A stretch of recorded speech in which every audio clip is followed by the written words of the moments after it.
wangeenda kwa matanga mahali everybody used to move aside, wanakuachia. Watu walikuwa wanasonga because ile harufu uvundo yani ulikuwa unatoa. Ati nimekusikia sasa ati ukiongelelea matako ya watu. Ya mama maneduma kane dio de kateliel kamoroto jichorega. Watu wanasonga kando because uwezi taka kukaa horrific. Hata ile uvundo ilikuwa inatoka kwa Lady J afadhali. Ati uko hapo unasetia watu standards, ati unaongelea matako za watu. My friend. Yeah. Chi. Ati bado changa, kata bado changa. Ya bebe chai ndin guok. Ati uko hapo una set standards. Unataka kusetia watu standards ati where were you people born? Wewe ulizaliwa wapi wewe? Ito no nyulikani. Ati I respect your age. Yes, respect the age because you are 56 years old.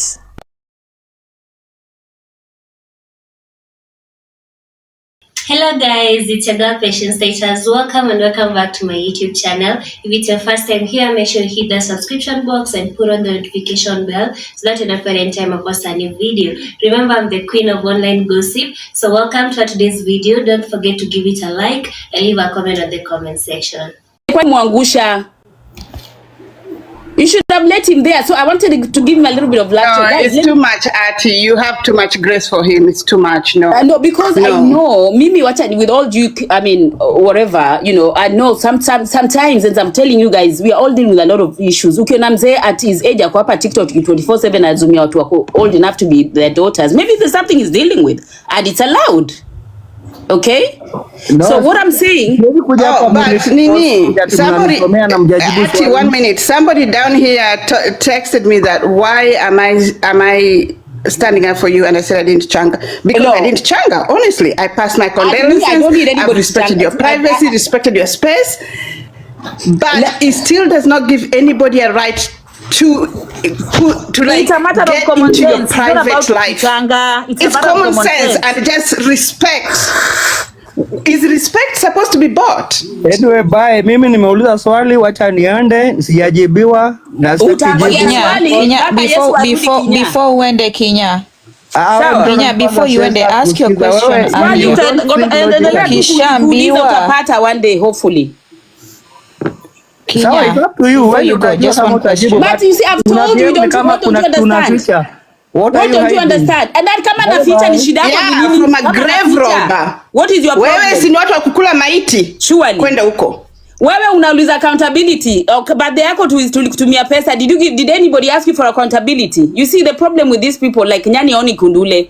But you know me, I try to understand Kenya guys because I would have expected Kenya of all the people at least akwenda ile kitu naitwa common sense, you know, like even if ajue malisi zangu amezikwa, how will that what will it change in his life? Ataenda kujishana pesa ya uzeeni? Ataenda kufanya nini? You know, I don't understand why exactly he's so much and you see the funny thing is Kenya has my number. Kenya has my number. He has never, if he really cared, the reason why najua alikuwa natafuta chai waende wazumuko mali wanazumigi, if he really cared, he would have checked on me. My sister's death was not a public issue. What I came to ask for was support. The support I asked for publicly. I did not sign a mandate saying that, you know what guys, I'm going to give you step to step up, but no. The support I needed was public and I came here. And the people that were willing to support me supported me. So mambo ya kuja kuniuliza mali sistangu amezikwa, like surely does kwamba atakwenda kuchimba nini mwili ya sistangu wa kule, you know. And you know, I've given him so much grace bana, like I've given what I did out of respect. I said I wasn't going to ask him or whatever because he's entitled to his whatever, but now I came up to answer him as a person because he's been repeatedly dragging this thing, maze. Let my sister's soul rest in peace. Na kama unataka kukula nyama ya maiti, niambie kama nikudirect basi ukachukua hiyo. Because you're so bad about this. Where was this person bad? Like, who even does that? You know, when I heard that, guys, I said life is so spiritual, right? Maybe there's something in him because I don't know him. He doesn't know me. I don't know his background. I don't know maybe the battles he's fighting. People are fighting their own battles in these places. Unaona?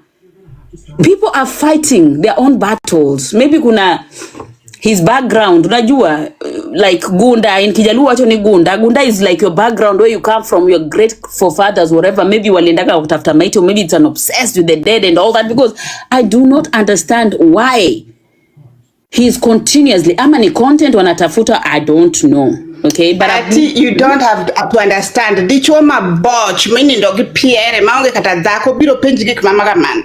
Kama no weke chiege ndalo moyo ko dio duar kuro cham. But we are giving people too much grace.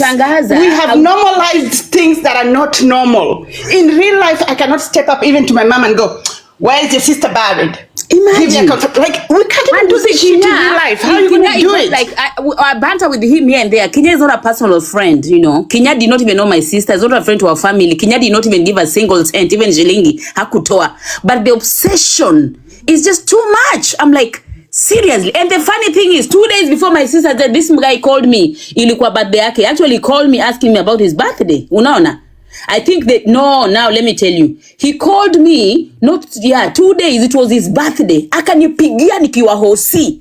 Akiniambia nimtafutie DJ. Unasikia?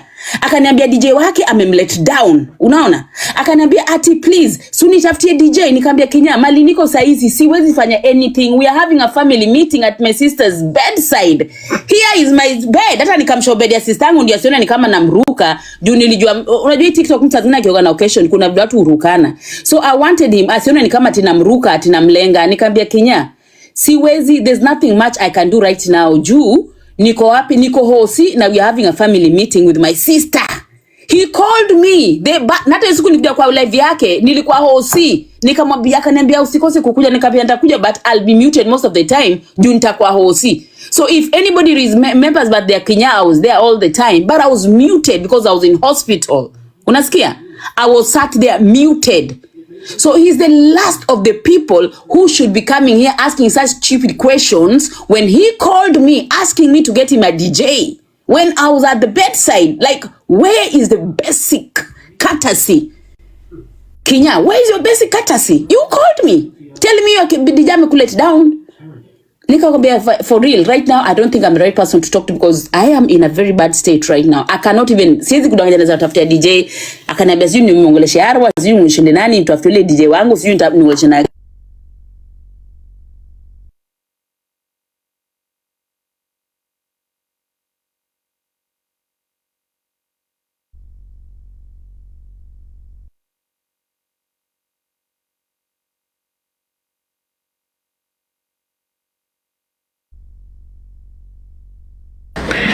I think I'm a drop. Guys, net, is it my network? It's my network ama yake? I think ni yake. She probably back. Guys, tap, follow the host, give to the host. Unatu gift hapa, tap, follow the host. You give to the host. Yeah, sorry guys, I think my net, So, Nini, what I'm saying, by the way, I want to make it very clear. Mimi sina ubaya na mtu. I have no reason to be mad at anybody, because nobody owes me anything and nobody killed my sister, right? I have zero, absolutely. I just feel sorry for a lot of people, because I've had sometimes people talk and I'm like, oh God, you people know you are God, you know, you can talk on behalf and, you know, you can make assumptions. It's easier to talk when you're on the other side, you know.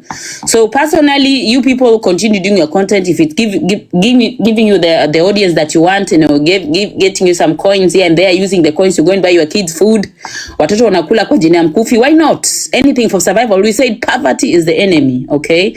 So if you guys come here each day and night, mnakuja mnafungua live mkidiscuss story ya sistangu, mkiuliza maswali, it's okay. It's called survival for the fittest, you know, and that is how the world is. The world will never stop because you're grieving or because you're going through a bad place. Someone will take advantage of a situation, okay, to make themselves better. Me, I don't have a problem at all sometimes. Absolutely. So if you have to talk, if it brings you something on table, by all means, talk about it. My sister is dead. Sister yangu amekufa. So wewe ndio mzima unatafuta mtoto wako chakula hapa TikTok, unatafutia mamako dawa ya nini, pesa ya dawa. Na ukikuja ufungue unge story ya Atty uteje Atty, you're gonna get the coins. Why not? Go ahead. Use it as much as you can, but the least you should expect is try and command Atty akuja tuambie. Atty, like, do you even listen to yourself, you guys? Mnajisikizaga, muna expect mimi nikuje niji explain. If anybody asks you any question, Wambia she has nothing to tell nobody. The support I needed from the people that wanted to support me, they supported me. When I needed the support, I came nika ask support nikapewa. Right now, hakuna support yoyote nahitaji, right? So if anybody sit in their laurels anywhere demanding for me, and they have the audacity, ati akuja aongee. I'm like, these people, do they even know who they're talking about? Munanijua ama mnanisikiaga tu kwa radio? Munanijua ama mnanisikiaga tu kwa radio? Mimi ndio ule anaitwa Chunymin o Ae. Kama hamjui, endeni mutafute the meaning of Chunymin o Ae. Iwinjo? Chunymin no Ae. And Chunymin no Ae. Koro gik maro muke TikTok kage. Ni ati mmeka vikao. Ati mwichu kwa microphone. Ati what do you think? Ati nyoforito. Some of you hata mjogi visa. Mjui hata mjaenda embassy kwanza kutafuta visa. Shut the fuck up bana. Talk to at your lanes, at your levels. Mmepata masimu mmekuja mnakanazo TikTok, mnaweza ongea mudiscuss maisha za watu, dissect baka watu wamekufa. Na kusiku unaongelea jina sitangu una passport, enda Nyaho utafuta passport kwanza, ukuje kuhustle ujue vile mtu ndako maembassy atafuta visa, atafuta aende kutafuta greener pastures. Usikae chini una discuss mkufu yule amekufia London, my friend, please, with all due respect. These people, okay, I blame us all as a community. We looked away when they were chasing, walikuwa natumia Chira as content. We looked away but now people have gotten too much. How did anybody that power? You know, when you follow up on Hula Baloo, on Hogwash, you're then giving them power, because you see, it shows you how desperate they are to mind my business. So that's fair enough. They are busy minding my business. Guys, don't stop minding my business. I'll be so fucking mad if you stop minding my business anyway. Hata sasa nimekuja hapa kuongea ndio kesho muanalyze, nimekuja kupatia content. I told you I'll be coming here when and how, and then I give you content because I'm not record kesho mtaanalyze yawa. Kwani ni siri. So I am here now to give you guys content, you know, because you gotta talk about me. There's something about me. Otherwise, if you talk about yourself, nobody will be interested. Why don't you people sit down and talk about you a little bit? Tell people a little bit about you. Nobody will be interested, okay? So you gotta record me right now. Tomorrow, I'm gonna play easy recordings. Mkianalyze. I tell you, I'm a very good person. I come here, I give you fodder, I give you something to talk about. You know, without someone like me, you ain't got nothing to talk about. So I'm not telling any of you to stop. I do not live for PE parties because you guys ain't got no money. Mimi watu wamesota. Oezi ni babaisha. Mtu amesota kazi ni kwa mkundu 24/7 kuongelea maisha watu wengine, my friend. Why would I be bothered? Guys, talk about me. What can you translate in TikTok language? Jue saizi uko civil and politically correct. Atty amesema watu wenye wawezi kimbia kwa treadmill, wenye wanakimbia kwa ma platform kumdiscuss waendelee ama wanunue treadmill, or treadmill is too expensive to change. Thank you. Na msichoke, otherwise mtamkia asubuhi kuchemsha matako wapi? Mimi as Atty, I have to be your content. Na mutaongea mutazumu.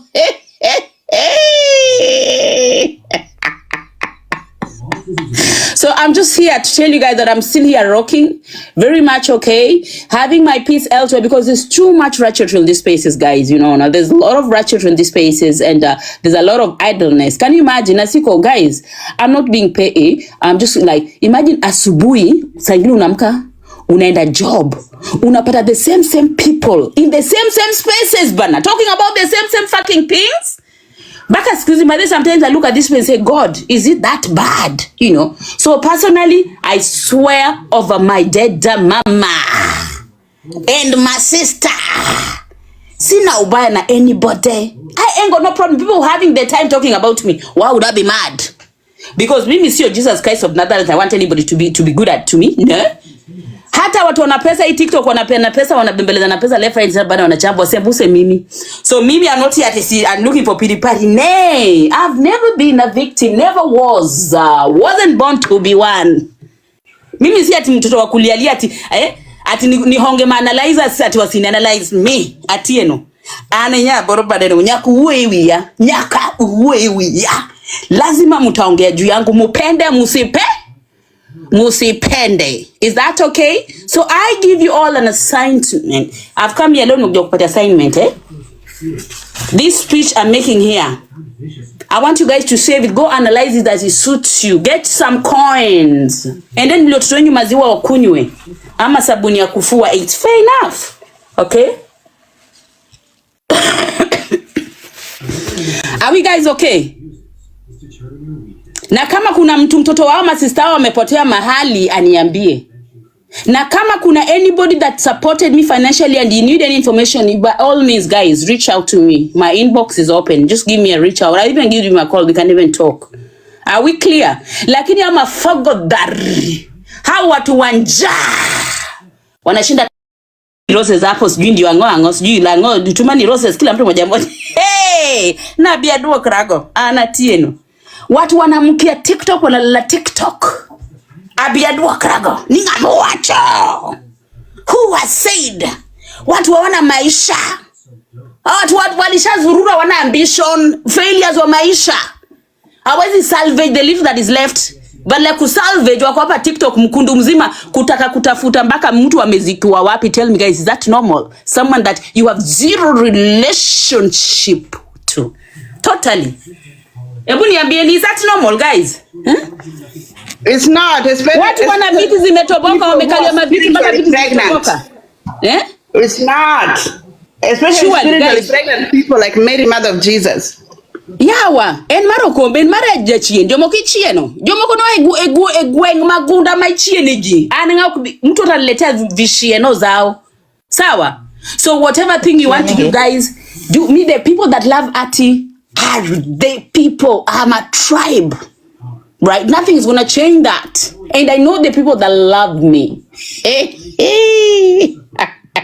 Inaumiza, mutaumia sana sana. Mutaumia zaidi. And mimi as Atty, I'll do when, what, where. How? It pleases me. Not some nondescript people coming here to trying to threaten. Anatieno, anya boring to threaten. Anatieno. My friend.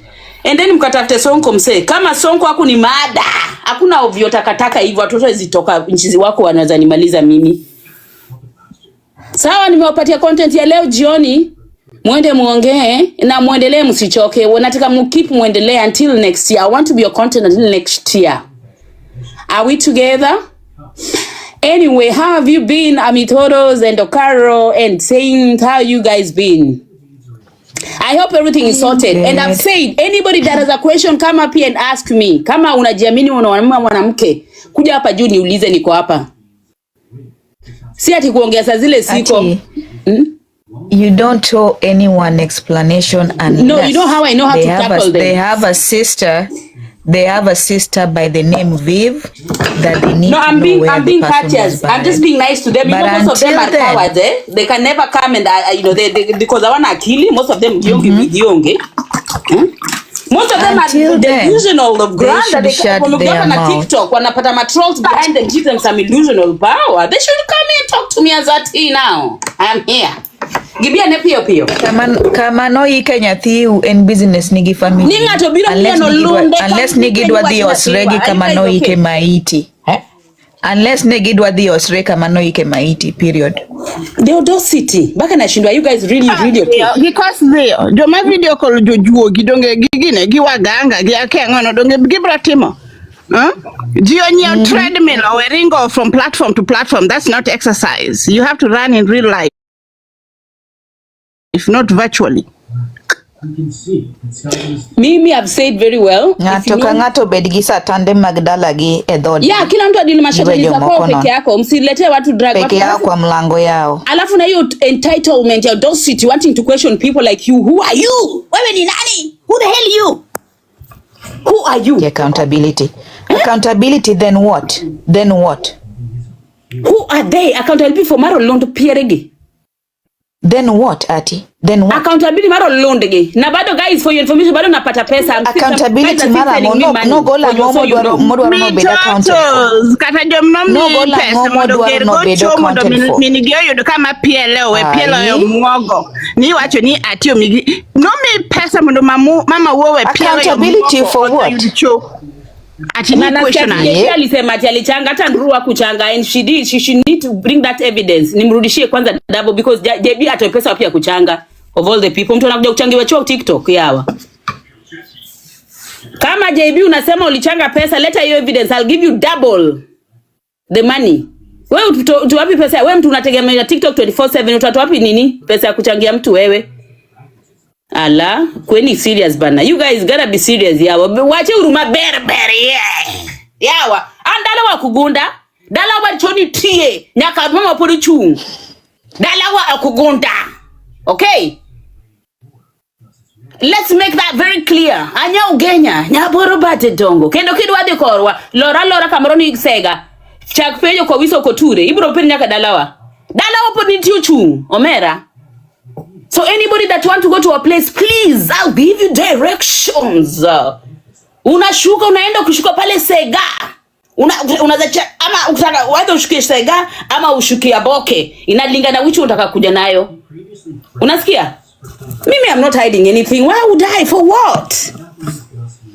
Mimi sifichi kwetu. Kwetu sio gunda. Kendo ona mama baba wanchunde. Tumini mtu aende kwetu shago wetu. Nyumba ya mama yangu iko nji. Dhano make kata kama joge no wait. Ngate no wait. Ni penji ni niko Nyameru kure. Imagine you don't city. Gole. Dasa wara. Hey. Yene kaparo gino.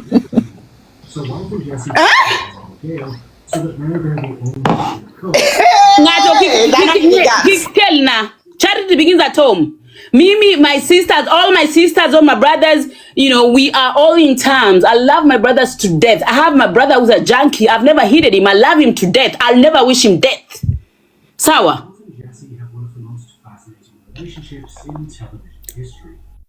Just because people are quiet on these spaces, you know, we know we are dealing with people that have delusions of grandeur. Ilu age trolls. Molundi gigolo melenye. Troll to lundi golo melenye. Kori weni ngati murume leech. Because you have a lot of strongholds behind your back. Now you think you're some important shit trying to summon people these spaces. Kila mtu akai space yake, my friends. Kila mtu akai space yake. And I'm making it very clear. People that love Atty are still sending me money. Kata mana Jacqueline ombeo manafenyikani. Jacqueline si aliambia nani Okara sinichangie. Si Okara alinichangia. Jacqueline kosari yambo. Dongo ni kwero Okara nikikichangana. Okara alinichangia. Because what's meant for to be will be. What's yours is always yours. Grace na wambia kila siku come from the Lord. Okay? The grace yako towe mali uko. It does not matter what anybody thinks or says about you, because a lot of people, they do it out of envy. They want people to hate you. But what God has planned for you, no man can take away from you. Huyu Jacqueline Ombewa, and I have nothing against her. Na msisa huyu Jacqueline Ombewa ni mtulisho na sister-in-law wake. Vila alikuja kama juu. Mimi ndio Jacqueline alini contact. Nikaishi na sister-in-law wake. A very nice lady that I respect up to date. Unasikia? And Jacqueline, if you ever have a problem, if I'm in a position, I'll support you. I'll never tell someone not to support you because I know grace comes from the Lord. Hivi ndio. Kono kata TikTok, mkikuja asubuhi na mchana mwonge juu ya Atty. Hivi ndio. Mimi, my grace comes from the Lord. Mimi, I'm like the Marmite. You either like me or hate me. There's no two way about it. And I don't depend from favors of a man. My favors come from the Lord. That is why I believe in God. And that is why I came here and spoke to the people. And the Spirit of God sent people to come and support me.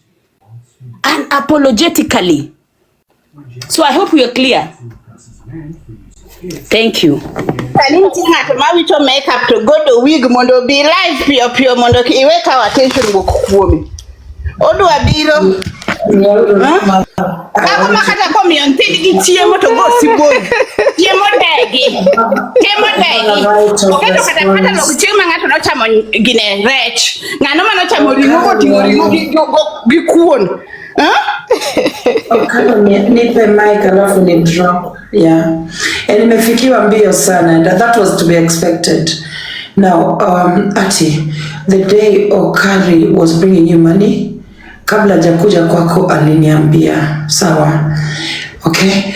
The discussion around whether you are to be supported or not was based purely on your war, your battle with Okari.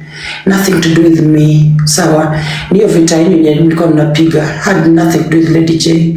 But the day she was bringing you money, she told me that anakuja anakuletea do. Na indeed alikuja kakupa do. Please focus on the enemy, mimi si adui yako. No, Jacqueline, I brought it up because I saw you, because Okari said on the day, she said that she said on a public platform, anybody that was there, maybe, if anybody heard Okari say, she said, Ata Jacqueline alikuwa na nikabe, doesn't matter about Jacqueline, it's about what you want to do. So I just brought it up as a point of reminder. She said you told her, but it doesn't matter. As I've said, it doesn't matter. What God has planned. Yesterday she said, I am keeping Windross in my house. Mimi, the opinion of mad women don't move me. Yeah, okay. So I was just quoting. I was quoting the mad women's opinion. I am not your enemy. At your way, so I am not your enemy. Focus. No, Jacqueline, you can never be mad. I'm just quoting what Okari said because she said it in public. Maybe you didn't hear it when she said it. Mama no unyewano ya wa focus. No wacho nia. No nisa. Mike bonyo onane na gino. Okara ongeza mafuta. Ati no ngisa guys. If you guys, anybody that was there on the day, Okari came to my space and said, Jacqueline alikuwa mkataza. It doesn't matter. But anyway, Nani Jacqueline, as it is, that was just a by the way. That was just a by the way. Anyway, it's okay. It's absolutely. I appreciate she came and she supported. And that's what matters. Everything else is, as a. Is only need to a backside. Let's not get off the thing. It's good you've said it, but I've said it in public. She told me in public. She said, "Oh, Jacqueline was telling me not to come." I was like, "Oh, wow, really? So why did you come?" She also said in public that she had booked me a hotel in America, and now I owed her money for that hotel booking. She also said that I'm keeping Windross in my house. She says a lot of things that are okay. That's fine, Jacqueline. I understand. No worries. No biggie. Anyway, guys, I hope everybody's doing well. Mimi, I came to talk to Kinyanjui as a by the way. Na Kinyanjui ni mtu I've never hold anything against him. Why would I? Seriously, I would never. But I thought I would put him in his place and just tell him that it's none of his business. He's too entitled. He came here. We did a birthday. I don't think anybody has asked him for accountability. Hiyo birthday pia ni mchango. Ni kama tu mchango yangu pia matanga. Zote ni mchango because the end justified them is about money. It's about support. So Kinyanjui, if you're asking me for accountability, I'll also ask you to bring, because your birthday was fast, later accountability yako, and then you can come and ask me about mine. And I supported your birthday. So if that's what the route you want us to go, I think that will be fair enough. I hope that's okay, guys. Mimi Kinyanjui have a soft spot for him because muona ni kama at some point I used to think ni kama anaonewa, analemewa, that kind of a thing. Unaelewa? But I think, and I don't hate him. I have no reasons, guys. I think hate is a very expensive thing. You don't just hate everybody, it takes a lot to hate, because why would I hate Kinyanjui in all seriousness? Unaona? Unajua hata kuna watu ukikuja hapo unasema na hate, hata Mungu mwenyewe anakuwekea dhambi. Mimi I don't hate Kinyanjui. I have no reason to hate Kinyanjui. But I hope Kinyanjui will do better and have boundaries. Boundaries on this place are very important because you know what? Nobody knows about their tomorrow. That is the thing. And what people don't know is that these places are very strategic, okay? There are things that you don't always have to be part of a party if you know yourself, your situation, your circumstances. Kama unajua wewe ni mtu wa kuja siku moja hapa hivi ukatafuta msaada, just try and hold your horses. You don't have to be in everything that is happening. That's what I tell people in these places. I had Diana said that Ali was bringing my sister because I brought the husband. Is a lie. I know she had to say that to justify herself because if she has evidence, she should bring. As a person, I'm not perfect, but I have my boundaries. I try to keep off vitu kama watoto za watu, mabwana za watu. Honestly, I know I probably have tried, but I really try to be very careful because I want. It doesn't stop just because you're trying to do different doesn't mean it itakufikia ni sawa, but I want to have a clean conscience, And as I've said, mimi sina ubaya yote, by the way. Anybody getting the opportunity to discuss this issue, guys, by all means go ahead and do it. Unaona?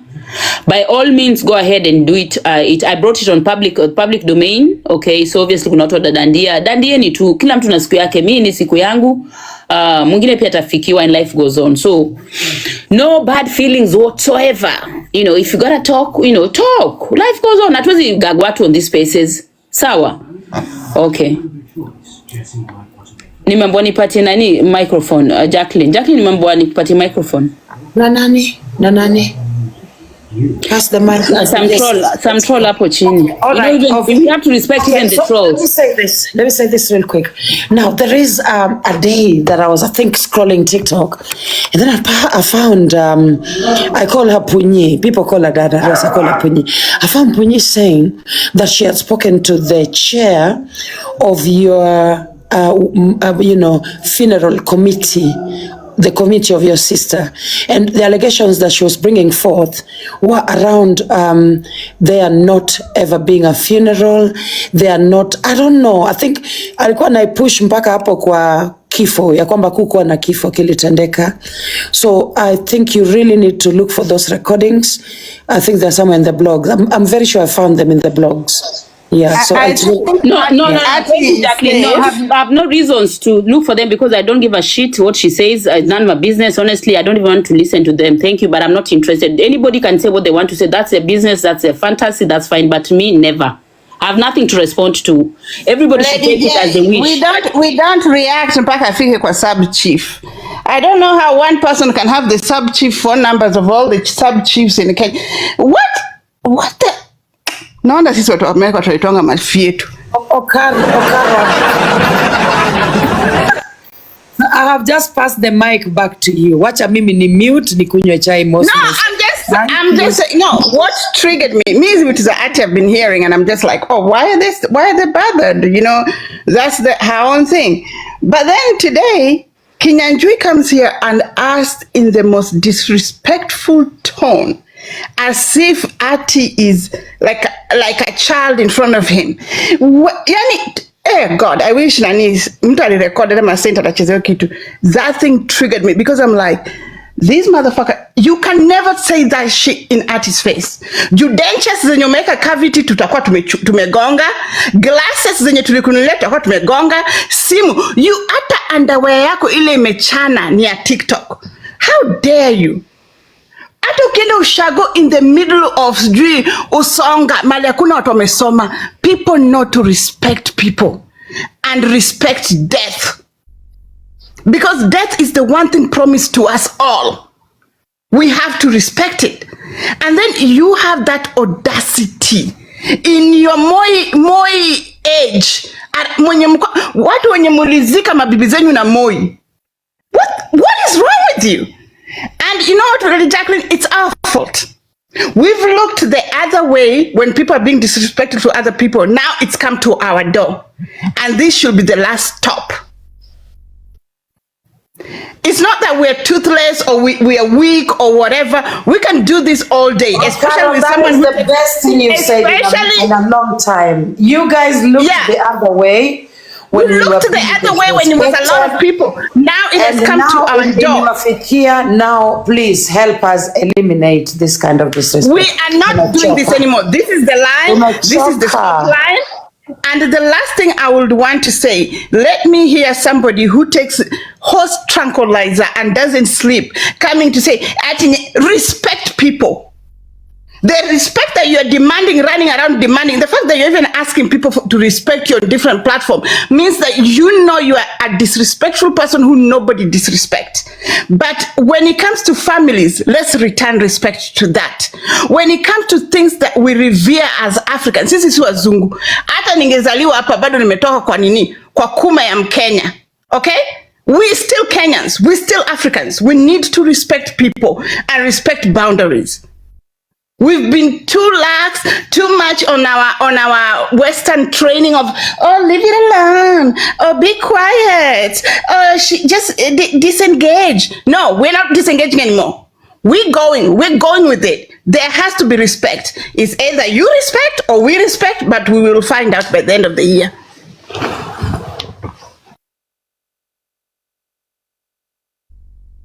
Meaning kuna kitu inapikwa. We will find out by the end of the year. Maiye Nyasai. Jesus. Sorry, just don't talk. Huh? Okay, I'm sorry. Let me be quiet. No, let me just personally, I'm gonna speak for myself because I do not represent anybody on TikTok, guys. As a person, as Atty, I do not demand or expect respect from anybody because nobody owes me that respect. And I acknowledge that respect is usually a two-way traffic, okay? Like you give what you're served, right? And even on these spaces, or even on these platforms, will only be respected or treated the way you treat people. So as a person, I don't demand, I don't ask, I don't need respect from anybody. I engage with people at different levels of our friendship and our boundaries, okay? What I do is entirely up to me to cut people off that I feel go past that boundary and that respect, okay? And I do not ask anybody, unless you're giving me money or orgasm, I don't demand nothing. I don't even want respect from nobody on these spaces, right? I want us just to coexist, right? Because I don't feed from respect. Most people in these spaces, in all honesty, are people that I would never even ask for a reference.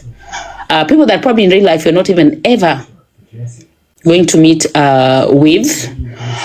It's people's choices whether they want to respect the dead or not. That is in their place. I'm only answerable to myself and responsible for myself. So just because someone else is doing the same does not mean I'll do that in retaliation. That is not who I am. My conscience don't allow me that. Okay. But what I know is sometimes you listen to people and then you know where people are. Because let me tell you guys, we all come from a different space. We come from different spaces, intellectually, morally, wokeness, financially, and stuff like that. There are people that might have the money that they don't have the sense. They're not conscious. And there are people that their money probably give them that little power to disrespect, to go through over boundaries and all that. And that is their place, So personally, just want to make it clear. So nobody quotes me as Atty. Nobody should respect me. I don't need anybody's respect. I know how to hold and handle myself, and I know how to have boundaries. I know how to disconnect when boundaries are being stepped on. Do what you want to do if that's what makes you happy, because we all come from different environments, different backgrounds, and we are old enough to start schooling or changing adults on these spaces, because I believe we are all adults. Hii space hakuna mtoto. They are no underage. Hapa kila mtu vile amehitimu, it's either they are who they are. Yani saizi Jacqueline, saizi unafuata saint yawa. Saizi unafollow saint.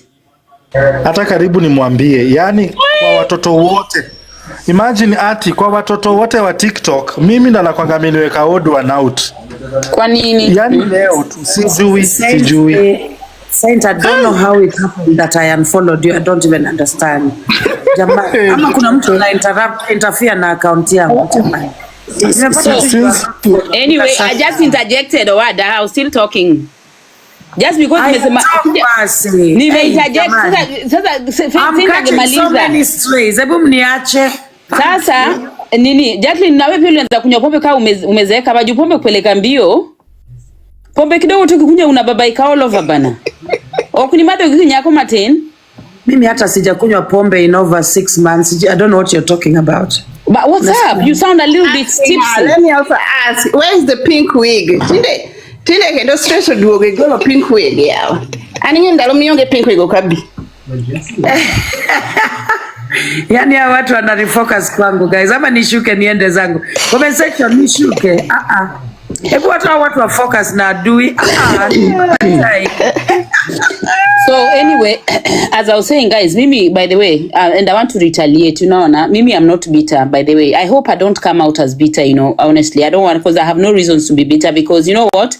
Guys really came out for me when it mattered the most. So I'd rather focus on the good things, on the good side, and the things that happened and all that. And we all know that death is inevitable. We all gonna die one day or another. So there's nothing funny. Even it doesn't matter how much I hate someone, but I'll never celebrate over even my enemy's relative's death, because that is hiyo ni jani yetu sisi wote, unaona. And nobody killed my sister. God took my sister, because we know we live to die, unaona. Secondly, I am not asking anybody to do anything otherwise. Everybody continue doing what you're doing.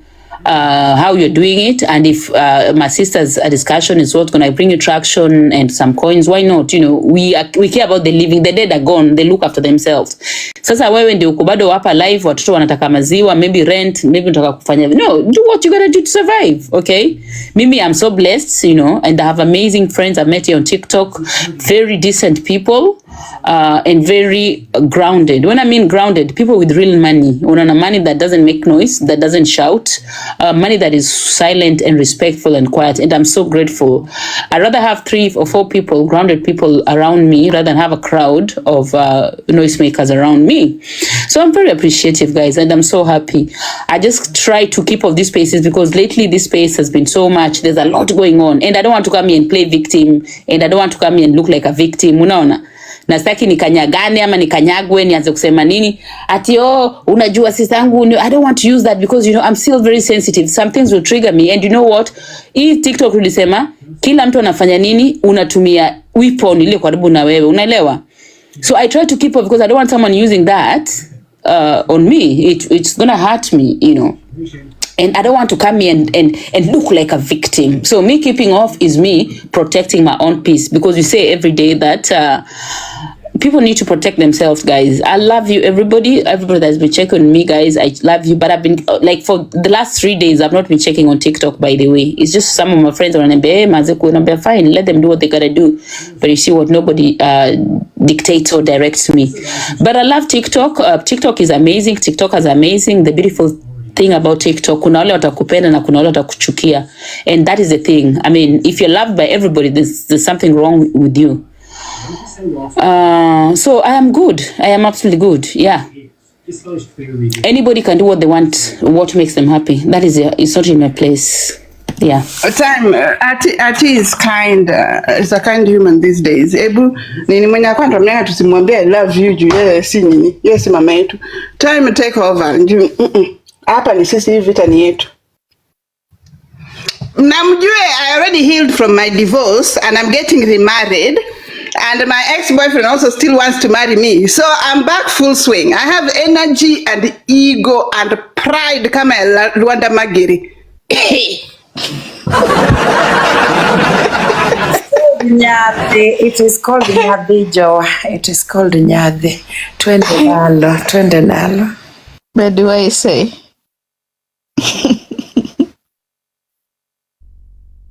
Tebo Karo, rudia hapo. Sasa ulitolewa kwa pan, lakini umerudishwa tena kwa pan.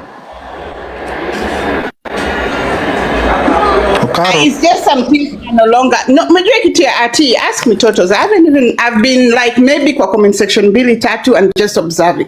Na kitu ya kitu alianza, my first thing was like, what is this? It was just like, okay, they're serious, you know? Then I had it today and I'm like, are these people serious? Then nikasikia kinya. Bana, enough is enough. If we have to lead a revolution, anasema so spirit Rwanda Magiri. Tunataka kupambana hapa. Na mkiita watu wenye walikufa, pia sisi tuko na watu walikufa. You are not special alone. We also have grief and death. We can also use our grief and death. So twende tu, sisi ni binadamu, tumalizane tu. People there's things we used to respect. There were things, I will say this, I don't care how long I've lived in America, I am still the woman from the soil. We respected people, even when we were kids. If someone has something bad happen, we hear our parents whisper about it, we'll be like, hey, we're sorry, can I get you something, can I get you water? Mother kupike chai. We always had some sense of respect. We need to go back. That is not weakness. And with the way Kinyanjui talked, we need to go back that. Mungu alisema either in peace or violence, we take it by force. Because it's too much. Saizi wanafanyia Atty hivi. Imagine mtu mnyonge mwenye ako, he doesn't have a name like Atty. Okay? Going through this. How many people are going to go through this and we're just like, oh no, keep it peaceful, it's none of your business, it doesn't matter, as long as you love yourself, self-love is more important. How many times are we going to do that psychological bullshit? But Okado, do you realize that you have no power to change people's perception and actions and behaviors? Do you know that? So the only person who can change is yourself. I have power for consequences. You have freedom of speech. You don't have freedom of consequences. Absolutely, and that's the truth. So the thing is, you can decide how you want to deal with it, how you want to handle it. And then again, the people you are handling, I mean, look at them as a people. Where are they in life? How is their life in person? Because there are people that are not even worth that energy. That is the point, right? Actually, we don't do it for them. They're rotten, they're gone. We might as well do their burial today to Marizana now. Now, you see, sometimes for the generation that's coming up, we do it for the people, because saizi kuna watoto wa 20s wanatuangalia sisi wanawake wazee wanashindwa kama wanawake wazee ndo wanatukana wafu. When we were growing up, did we even hear our parents talonga moto kata tala kata wachogi marach kwa moto? But now let me tell you, Okaro, again another thing. You see, sometimes the things we do today will determine not us or maybe our generation to come, because you do not have power to dictate, to make people see sense, because some things should just be common sense, right?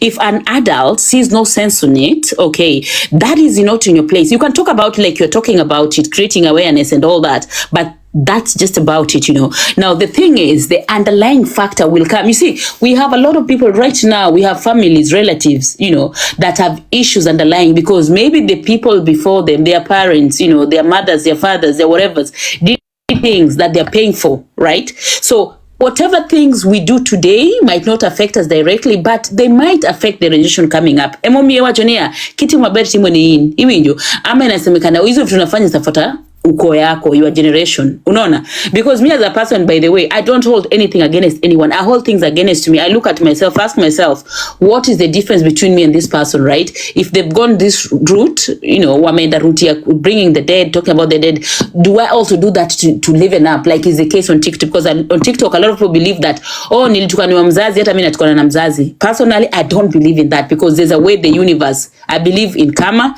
I believe sometimes the things that are too deep, that are not for us to handle. But that's just me. But I appreciate that everybody's different. Everybody sees things differently, and everybody chooses to handle things differently. And I respect that very much. But on my side, there are things that are so spiritual, because life and death are very spiritual. I cannot even summon the energy to sit down and get myself dragged and drained inside things. But I get where you're coming from. Yeah, because let me tell you something. Somebody I didn't even know my son was watching me. Then one day my son was he texted me from school and he's like, Mom, block the last 3 people who just followed you. I'm like, what? He's like, block them. They're my friend at school. They found your TikTok. And then sometimes my son will ask me, why are they talking about that? Why are they doing that? And then you know what I said to myself? I was like, you know what? We are letting people who couldn't even speak in a village meeting speak on TikTok. We are interacting with people and giving people who are donkeys. We've given them the respect of a lion. Donkeys are going to be called donkeys, not lions. Because we've put these people in a place, let's say, because you're used to it, your kid will sneak in and find your account even when you block them. My son, I had him blocked so many times, and he'll still get it. And they still keep seeing this stupidity. So when nyumbani at home, you're busy teaching your kids culture and respect and all this, and then they come up here and they see some perimenopausal, bloated ass donkey doing the opposite, and they're asking you, why is this person doing this when you told us this is not supposed to be done? The shit these people talk about, we can say that speaking has no power right now. But remember, in 2023, these are not the things we're fighting about. Lady Jacqueline, what we were fighting about? Why are you so-and-so's friend? Why did you go to her platform and not come to my platform? Stupid shit. Normal shit. We were used to when we saw masters, mimi nitakuonesha masters yangu pia mimi. Just competition among us. Just competition among us. Yeah, but now we've gotten so deep to where we get into family matters that has nothing to do with us. We are getting in some painful things that only village elders used to deal with. People need to sit on their lane. I would rather say I tried to make it correct on my side than I just sat down and I was kumbaya and may the Lord have it. And oh my God, they're so grown, they will have the intellectuals. They don't have the intellectuals even with American passport and American money. Where are they going to get it? Maybe beating them upside the head will make them get it. Okay, so let me take the mic. I hope it's okay. Now, the thing is, I think when the smoke was directed towards me, towards the end of 2023, you guys did not know that it would get so serious. Now, those kind of things that began in 2023, where people were being targeted with their families, they became real in 2024 and 2025. So I think a pushback like what is happening now is very necessary. And keep talking guys. Nimeona mtu amesema ati leje umelia. Sijalia. Nimeambiwa ni drop, wacha niende nilale. Guys, pushback is important. Okaro, keep pushing back. Keep pushing back. Thank you so much.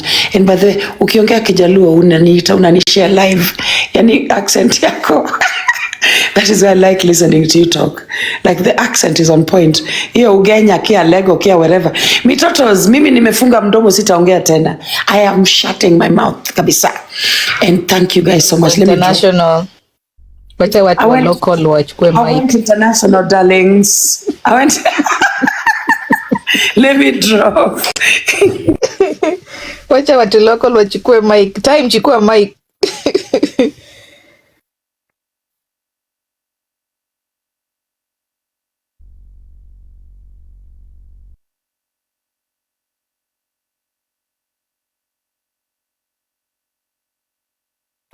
Atty Joe amepanda. Time. Do you have anything to say?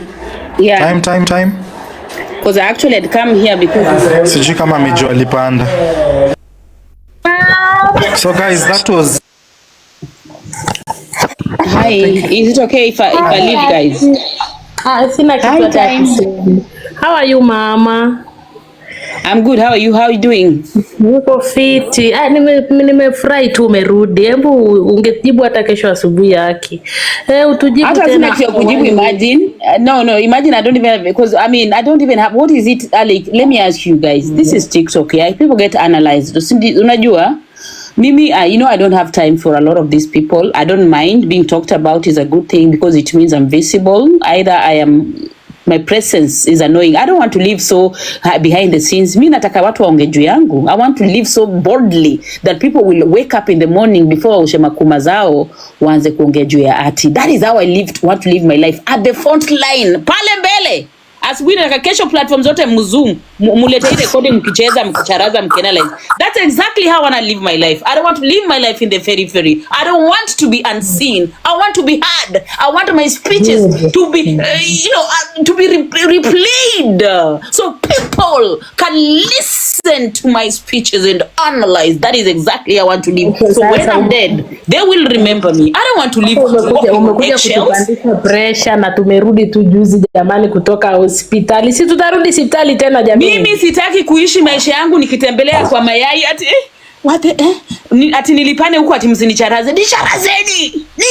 I am your business, guys. Talk about me. Analyze me. The thing is, asubuhi nitaamka, nifanye shughuli yangu, nika hustle zangu, nikuje kwangu kwa watu wangu, waniongeleshe na British accent English. Hey, maiye, nipigie wapendo wangu. Life will continue. None of you will stop my schedule because none of you mean shit to my life. That's how beautiful it is. So I want you people to talk about me. Because if you don't talk about me, we're going to talk about. Mtaongea juu ya nani, mtakuwa nini za kuzoom? So I come back here to reassure you people. Kuambia that Atty is still alive. Atty is the same. I just lost my sister. I didn't lose my life.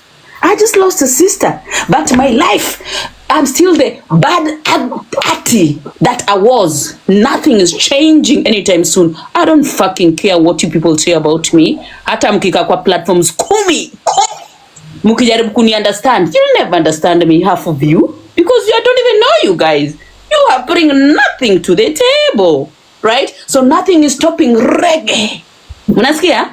So I've just come back to reassure you people, to tell you that every day, wake up, let me be your content, because that's how I love it. Mimi si ati mtu ati mwoga ati na tarazo ati na niniwa. The first sometimes we tell them, yeah, they're doing their thing. Me, I'm doing my thing. Life goes on. Most of those people, hi my dear Ray, and with all due respect, wacha tu nikwambie, people that truly like me, they don't give a shit. They don't care. They like me just as I am. It's usually the haters who bring absolutely nothing on the table. So why would you bother? Why would you care about non-people? Non-issues. Mtu hata Rose moja hajawahi kukutumia your entire TikTok. Sasa nataka kubaisha because they now have an opinion of your life, my guys. You people. Priorities. Thank you, Ping. Let us talk about... A lot of you are not my priorities. Nyinyi mnaongea juu yangu. Me, I don't talk about most of you because I don't give a fuck about you. Sioni kitu ya yenu that I need to talk about. Things happen on these spaces. I listen, I analyze. Na shiwa sasa ule. Why would I give them that privilege of talking about them? Unaona?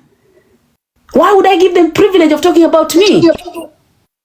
Because I'm way better than them. That's why they have to talk about me, guys. So it's okay. So guys, keep doing what you gotta do. Okay, analyzing Binti, Yannick addressing Atty is like those chokoras when I was younger and I was still in Kenya, in Nairobi, who used to come to people and ask for food, and then if you say no, they throw shit at you, and then you just go to the next boutique and buy new clothes and dispose of those ones and keep on moving, and you'll never think of them again in your entire life. That's where he's at. We are done giving cockroaches and chihuahuas. You are kind enough to even me. I read that and ignore. You are kind enough even mentioning that. Okay. Me, usually such individual tu nasoma unalenga because they huyo ni choko. Kwanza kesho mwambie nimemwambia aanze kuweka his resignation letter, building another platform, because I'm giving him a month is generous. 3 weeks. Atarudishwa kwa sewage mali mafi yake japita. Mtoto mwenye hajajua kujipanguza matako na nini na toilet paper yamenunua na kuja hapa nini disrespectful. This is the shit I'm saying, Atty. We've given dogs the right to bark at us. Dogs that couldn't even bark when we were passing. We've given them the platform to do it. That is the shit that pissed me off.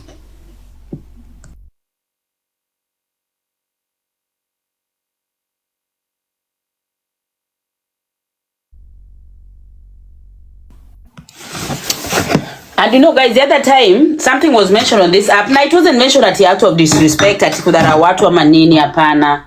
Nivileta tu shule kuna kwa watu from form 1 to form 2, mtu wako form 2 na mtu wa form 3, mtu wa form 1 na mtu form 3, hata dining table kuna vile watu, you know, I mean there's hierarchy, unaona. So in all fairness, there are people, hata mimi ati nikaanza kujibisha nao hapa maze mido daka mjinga, and that is where you have that what is called conscience, you know what is worth you and what is not worth you. And with a lot of respect, not at looking down on anybody, unaona, but kuna watu you should even give them that privilege or attention, because you know they're a non-issue, they're a non-factor at all. They're trying, wanajaribu, and in life we start from somewhere, so it's okay. So if they're going to use your name to level up, unaona, anajaribu kupigana na ndovu, kukunia na ndovu, that's fine, let them try, that is absolutely fine. But there are people that have never even kind of pay attention or correspond. Yeah, look stupid bana. Nitaka shindo huyu mwanamke ana kichwa kweli. Yes, mimi niko na akili zangu na I try to use them where it matters most.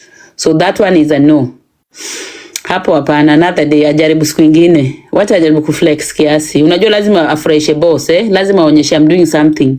And it's okay. It's, you know, it's okay. Ni wale watakuwa watu wa mkono. Unakunia, unaombea ndo toele mafwe. So it's survival for the fittest. That's the only thing he brings on the table. So fine, let him do his thingy.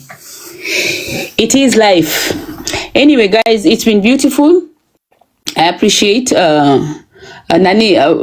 Saint, thank you for having me. I really truly appreciate everybody else, and I've said out here, it doesn't matter how much you care for me or you like me, whatever. Kama we sio pesa, ukipata katwa shingo mahali kome, cheka, ndata endelea. It doesn't change nothing. Me, I'm not a weakling, bana. Mimi si wale watu wa weakling ati that. No, I'm not that, bana. I'm not. You know na. I am very, very well. At Apa, Saint is my friend. I come here. Sometimes they have discussions over me here. There are people that are against me. That is fine. That is life. You know, I am not a tin pot. Mimi sio tin pot. Mimi sina inferiority complex. You know, people that cannot have contrary opinion, people that cannot allow people to have, they think they're always perfect. Those are people that have underlying issues. Any normal human being will know that they're not perfect. You know, there are people that will be against and there are people that will, it doesn't mean that people hate you. It just means that they have a contrary opinion, and that is fine. So I don't suffer from inferiority complex, guys. And I don't suffer from me maladi ya kutaka kupendwa. Hii TikTok, a lot of people want to be loved everywhere with everyone. I don't suffer from that at all. Unaona? And about Kinyanjui, I still respect Kinyanjui as a person. Unaona? And I want to kind of understand where it's coming from. Unaelewa? I want to understand where it's coming from. So I don't hold anything against him or whatever. I just, for my own respect, because I felt bad that he even went to the point of disrespecting my late sister Kuzumotrake TikTok, and that's why I blocked him for my own peace and respect. Not that I have anything against him. And yes, he can go and have opinions as he wishes and all that, entirely up to him, you know. No love lost. It's not worth it, bana. You know, guys. Thank you, entrepreneur. Guys, let me tell you, life is too short to hold this kind of ujinga za hapa za TikTok. Unajua, wacha niulize kitu moja. Ukitoka hapa saizi uzimei live yako, like you end this live, right? Who do you go to? You go to the people that probably really truly care for you, that love you, right? And those are the people that truly matters, whose opinion matters, because most of the times 99 of the people here have opinion from either confirmation bias, unaona, or because they're also running from something, you know. If you don't know, TikTok is a very big rehabilitation. Kuna watu wengi wanakuja kupata power pa TikTok. And that is why you see people threatening people. Mara tenda kwenyu, mara alita babako alikufa. That is a sign of weakness. Nobody in their right mind would do such things, bana. Because nikikosana na wewe hapa, why would I go ushago kwenyu kuleta sijui watu wenyu, sijui makaburi za kwenyu, guys? Tell me if that is normal. So before uanze na mavita za watu makuingiza mavita, ask yourself, is it worth it? Is it worth my energy? Unaelewa? It doesn't mean you're weak. It just means that you have your priorities right. Maybe umetoka job, umekuja humu umechoka, unapata watu wameshinda kwa TikTok. Nasi, guys, no disrespect, you know, it's their choice. But wewe manze umekuja, maybe umechoka, maybe you're from business, things have been so hard on you, whatever. Unakuja humu unapata someone that has been sat on their laurels the whole day talking about people's lives, and then you want to pick fight with those people. So Mimi, I'm not, honestly, I don't think that is for me. It's too much. It's not worth it. And then most likely there are people that already hate you. Imagine unaanza kubishana watu tayari wanakuhate. So they'll make up things, lies, uonekane mtu mbaya. But the beautiful thing is people that truly like you for who you are can see through all that. Naona? People that truly like you as a person. There are things that you'll be told about someone, but you as a human being with a conscience, utaona seme, hapana hii nae, you know, this is not the way it is. Unaona? Now, if you believe in yourself, you're not perfect. But you know yourself, you know, all these things are being said because maybe someone is envious. Some people hate the way people like you. You know that? So they'll come here and make lies on you. Waseme vile uko hivi, alifanya hivi, because they're trying to recruit people to hate you. But people that are grounded, people that have their ground, that are smart. You know, when people lie on these spaces, sisi zingine tunaona tu ayune anasema uongo lakini tunakanyagia because for our peace, you know. Utaki story mob. When you are told things about people, there's no consistency, you know. Unaangalia unasema ai hapa But it's only for the smart people, and use this space as a learning curve. Pay attention, listen to people, go back. Because there's no way anybody will love you if they do not absolutely hate their own blood. People that should be their own blood. I mean, we all have relatives that we don't like, but tunakanyaga hizo story. We do not come and make it a public issue. We don't. We don't wish our own blood the worst. Hata kama unachukianaje na brother kwa sister yako, you never want the worst for them. Uwezi taka kumkanyagia ati asifanye biashara, asifanye hivi, una campaign again. It's like, guys, there are patterns. Look at the patterns, bana. The patterns are out there. Why don't people look at the patterns? So as Atty, I definitely choose and pick where I put my energy. And also for the love of my baby sister, Vivian was a very lovable girl, used to love a lot, had a big heart, was an easygoing person, you know. She loved peace. So I would never want to come and be at sana fight here. Someone has said something about my sister, I would be stupid. So anybody that whatever thing they want to say, for the respect of my sister, I'm not defending anything. I'm not saying anything. Okay. Let people believe what they want to believe, say what they want to believe. It's their time now to talk, you know. Kila mtu anakuwa na time yake. It's their time now to talk. Tomorrow will be someone else, because this is something that death is a circle bana. Aina mwenyewe. Unaona, but I'll never come here. I just want to make it very clear, guys. I'll never come here nianze kujustify kuongea juu ya sister yangu ati because people have brought allegations and I have to come. No, if you ever want to believe them, fair enough. Believe what you want to believe, it's absolutely fine. And as again I said, almost all of those people are people that did not even send me condolences, did not even send me a penny. If you want to see, they're talking from a point of view. Why would they even ask for things like accountability about my sister when they didn't even give a penny? They're the people that walikuwa nata wanaambia watu wasinichangia pa TikTok. But do you know what? The grace, that's what I keep talking about. The grace of the Lord surpasses human hatred. Sawa?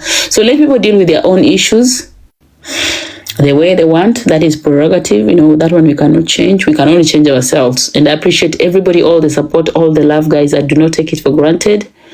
I love you so much. I miss coming on these spaces, but I have to look after my own mental health. When the time is ready, when there's a need, I'll definitely come up. If not, I can always pop in kwa kina Saint TV, kwa kina Edna, kwa Kuni. You know me, I'm someone that is opinionated, so sometimes I want to come and give an opinion. Kukanyagwa naye ni constant, kanyageni kabisa. Kucharazwa ni, you know, if I have an opinion, I'll come and give my opinion as well. So nothing takes anything away from me. Thank you everybody for the gifts, and thank you so much, Saint. Tutaonana bro. Thank you Atty for coming, and umekuja at the right time, and you have made it clear, and maybe we can choose other things, guys. Then when the right time comes, then we can, but this is too early. But thank you Atty for coming. Thank you for coming. Amitotos, tebu sasa anza kupanda mokaro, mtu translate Kijaluo mlikuwa mnaongea hapo. Msijifanye muone ati mimi na tinted siku hizi ni mabeshi tena, tulikuwa tunachokozana. Ndio nilikuwa naona hapo. Naona hapo mlikuwa na huma tinted yo. Ulikuwa ukimsukuma kwa moto.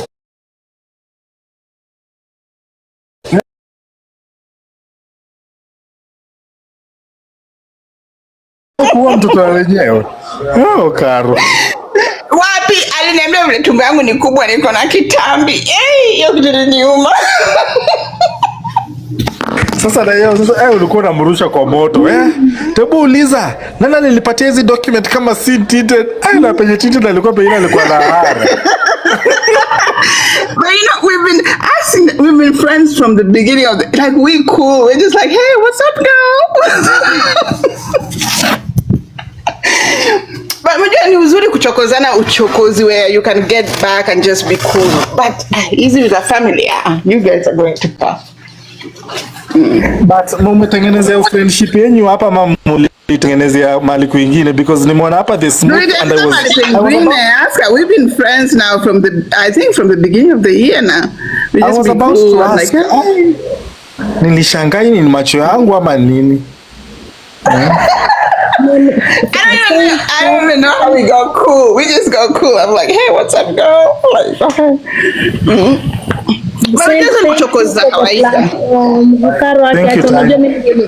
Mimi ndo narudisha Atty na Uber Aki ananingoja hapo kwa gate. Aki, thank you for the platform.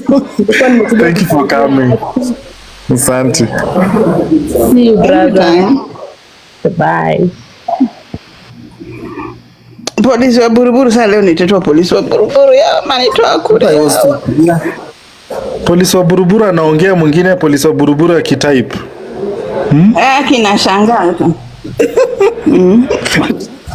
Anyway, Karo, at least excuse umetulia. What is up? Umetulia? No, nimetulia too. You know, you get older and you just decide to kind of start. Barainya polisi wa buruburu. And you just start to kind of look around and you see some ridiculousness. Mina naweza sema, it doesn't matter if someone is Kikuyu, Nandi, Mkisi, Mkamba, sijui Mtaita.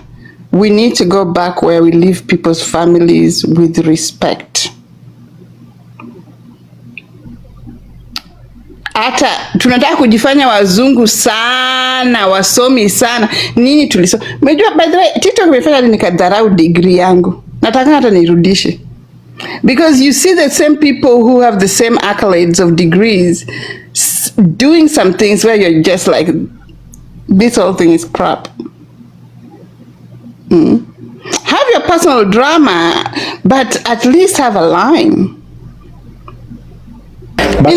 Kijana wangu akini question tabia ya mtu mmoja na kuja kutoa hasira zangu kwenye. Mimi niongee hiyo English yote niki explainia mtoto wa mzungu kenye mnasema na kuja kwenye. I swear.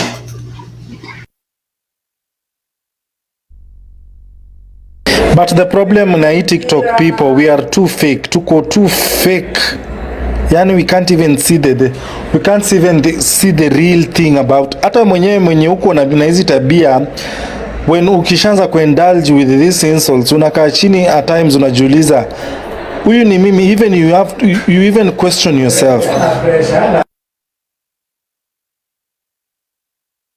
Mtoto zikuja hapa juu kuelezea. Yes. I will tell on you, I will snitch. Usikunye utanaita tunaenda kutafuta peace. Nita snitch yao.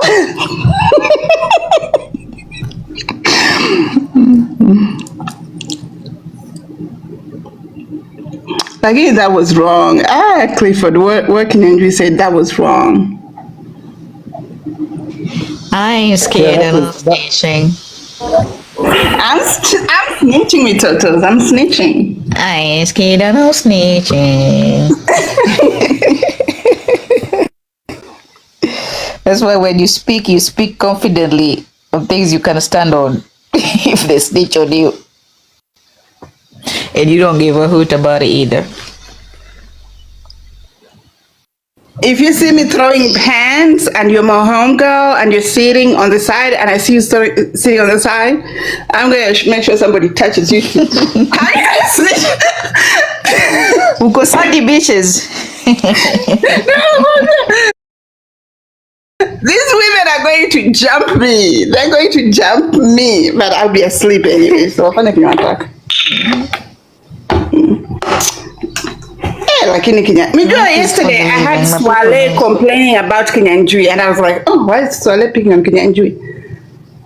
And God answered my question. He just brought me here right on time when Kinyanjui was showing his ass like Kinyanjui. I was like, damn.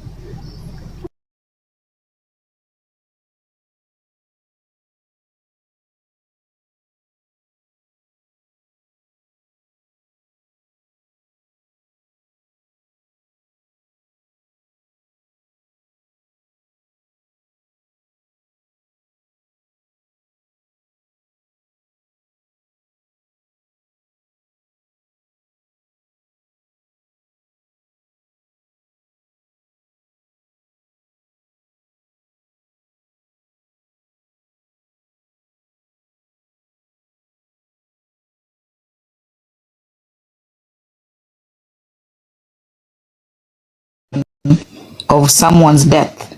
I'm sorry, but that's how I think. That's a demonic thing. That's not just a normal thing. Ati mali mtu amezikwa? There's an accountability. Like, I think, was it last week or when? I was so offended when people were using children's names still as something to cloud chase, as something to get more momentum. And I'm just like, damn. You know, some things make you question. You're just like, are we this lost? Are we this depraved? What's wrong with us? What are we lacking? It's just a different type of ignorance.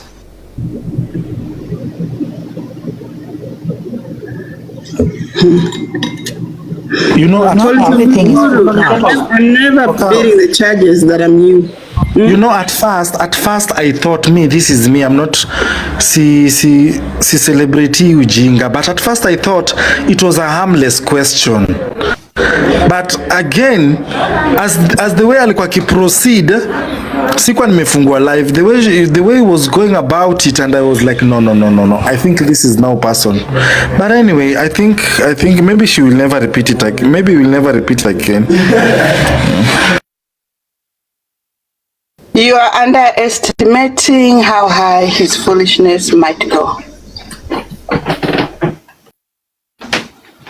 It's crazy.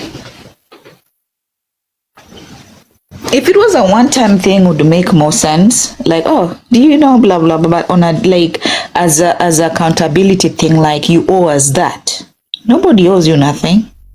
Hata mimi saizi mkinichangia pesa niende nifanye nayo whatever, I don't owe you shit. Because the only time I owe you is before unichangie. That's the only time I owe you explanation. That's the only time I owe you any type of verification you may need. That's the only time. Past that, I don't owe you nothing. Zero. Mitotos, you know, most of these people come from a point of scarcity. They act like the universe is broke. No, that's ignorance. That's not scarcity. The same universe that gave Atty 1 million is the same universe that gave Kaluma Boy 10 million. The universe is not broke. Usione mwenzako akikula udhani huyu anakula kwa hivyo na mimi nitalala njaa. When nani akujui? Ati tunaleta bodi nyumbani wapi? Pale kwenye hakuna hata gate ya watu kupita. Kule kwenu pale Iboro. Inya Boro. Nikato kalaka die dala ukati. Dala umagunda cha. Gunda. And you collected people's money on this platform. You are the first person to always open your mouth to talk about accountability on this platform. And you are here talking, addressing people. Acha ni block huyu mo. Peleka mbora yako huko guogne. Usirudi hapa. Peleka huko ukadinywe na Atty. Na imekuaje tena? Were you not the one who was saying Kinyanjui is your crush? The person that you were excited about him having a crush on you. Chokora mwenzako tena umeanza umemwattack. Imekuaje? Ala? I will constantly remind you. When you talk about other people having ghosts that are following them, I will remind you of the ghosts of the women that you killed in Beware. The ghost of Elva Olunga.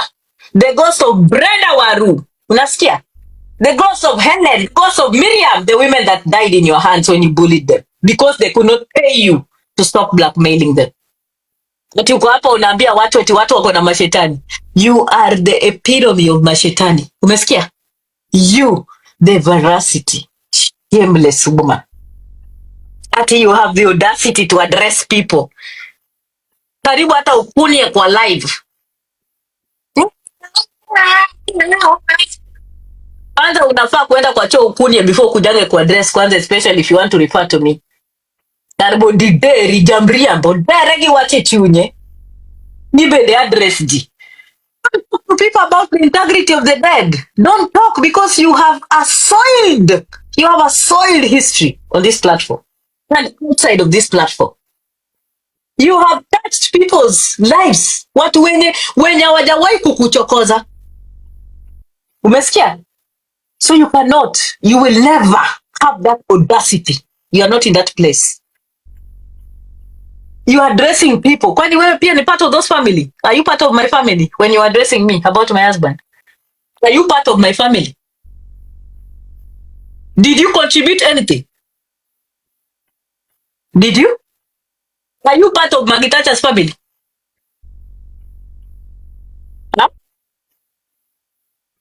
Did you contribute anything to Magitacha?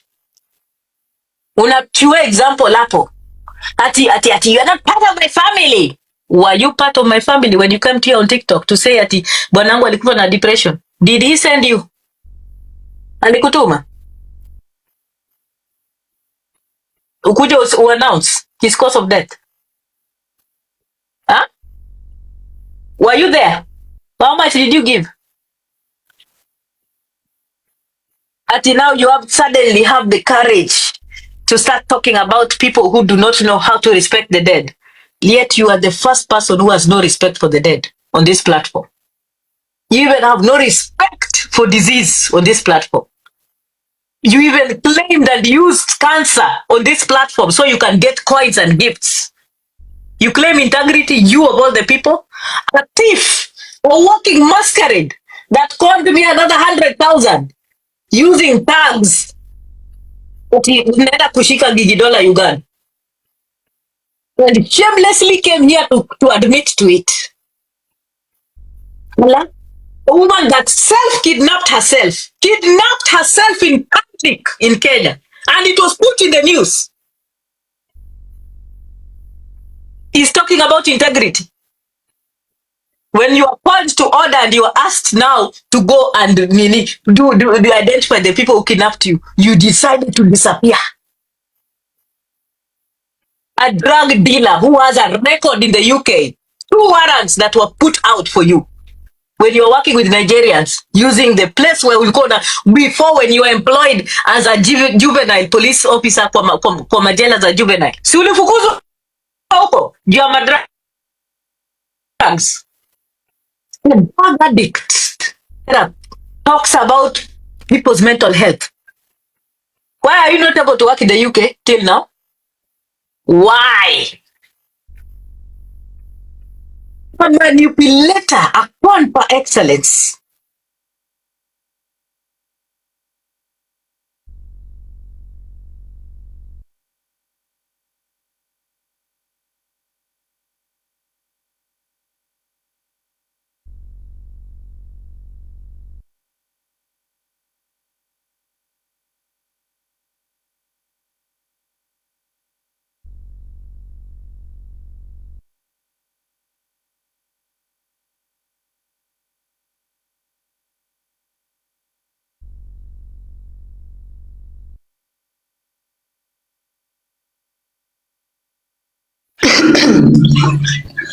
Guys, I don't know what has happened, but pia ameanguka. Kanyaga bado inapumua.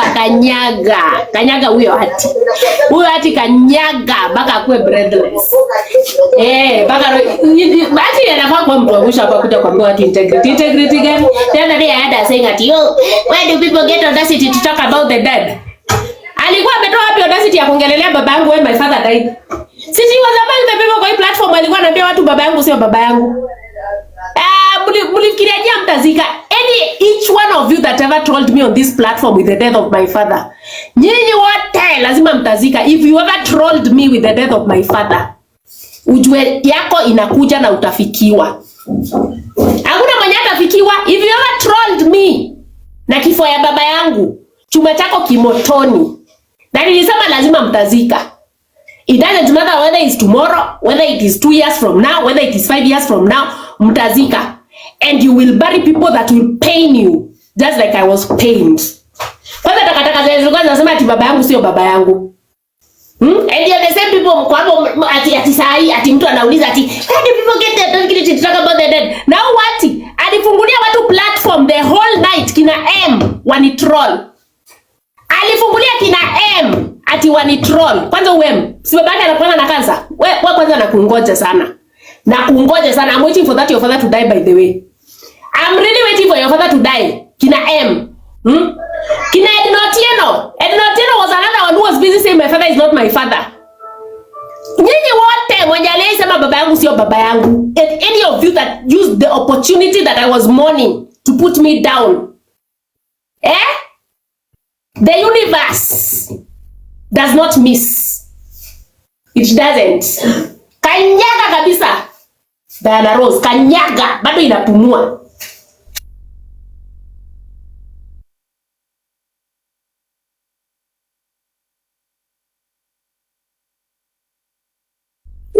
Pole, hata sijui nini ilifanyika. Sijui kama ni nini ilianguka. Ati Kuma, ati Mboro, leo tuko na wewe. Umekuja? Leo tuko na wewe. Tunataka kukukanyaga hiyo kumako mpaka ukimbie kwa platform. How comes you troll people? Leo niko na time yako. Kwanza niko kazini. Leo tunakukanyaga umboi. Mtu anaongelelea integrity. Atty that used to tell watu pale by beware wamlipe a pull post down. Si watu walikuwa wanakuja kama wanasema ati ukienda huko kwa si alikuwa ana expose watu wa madeni. Ukienda hapo kwake uambie ati mimi nataka unipostie huyu mtu ako na deni yangu amekataa kunilipa. Ati anaenda kwa ule mtu anamwambia nilipe, nimeambiwa nikupost. Pande nyingine anaambia huyu mwingine nilipe kwanza ndio nikupostie. Hizo ndio vitu alikuwa anafanya. Alafu ni pull down the post. Ule analipa, anapostiwa, akishapostiwa anaenda na blackmail ule mwingine. Anamwambia nimeambiwa nikupost, leta pesa kama unataka ni pull post down. Chekesha. Atienda anakuja hapa kuambia watu about integrity. Kuna wewe ati umefanya wanawake wangapi wamejiua kwa hii platform? Kwanza Facebook. Unafikiria tukujui? Unafikiria mimi nimekujua leo ati kuma? Taka hii. Unafikiria nimekujua leo? More than 10 years nimeshakujua hizi tabia zako. Wale wakujui ndio wachekecheke na wewe. Wewe umeshaibia watu wangapi hapa? Unaibia in the name of sister yako. Huyu sister yako mwingine akijua niko na 411 yako ati. Nimepewa 411 yako. Aya, when the time is right I'll say it. Lakini huyo dada yako mwenye yako hapo akijua kitu unafanya ndio ucontribute hapa. Akijua kitu umefanya umeibia watu hapa takataka hii kumanina zako. Tutakukanyaga. Tulisema wewe tuko na wewe. Tulisema wewe tuko na wewe. Tutakufinya hapa. Tulisema hizi platform zote lazima tutafit in.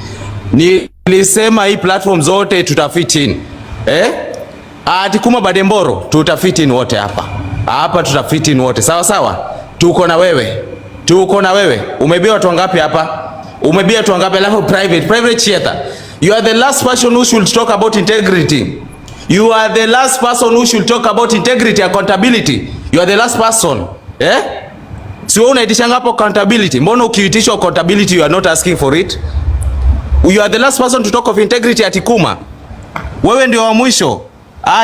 Wewe leo tunakukanyaga wewe. Ukitroll hapa Magi uoni kama is catching up with you takataka hii. Tuko na wewe leo. Alifungulia watu tuko na wewe. Kwanza niko kazini takataka wewe. Wakisema baba yangu sio baba yangu, yeye na kina ajuza.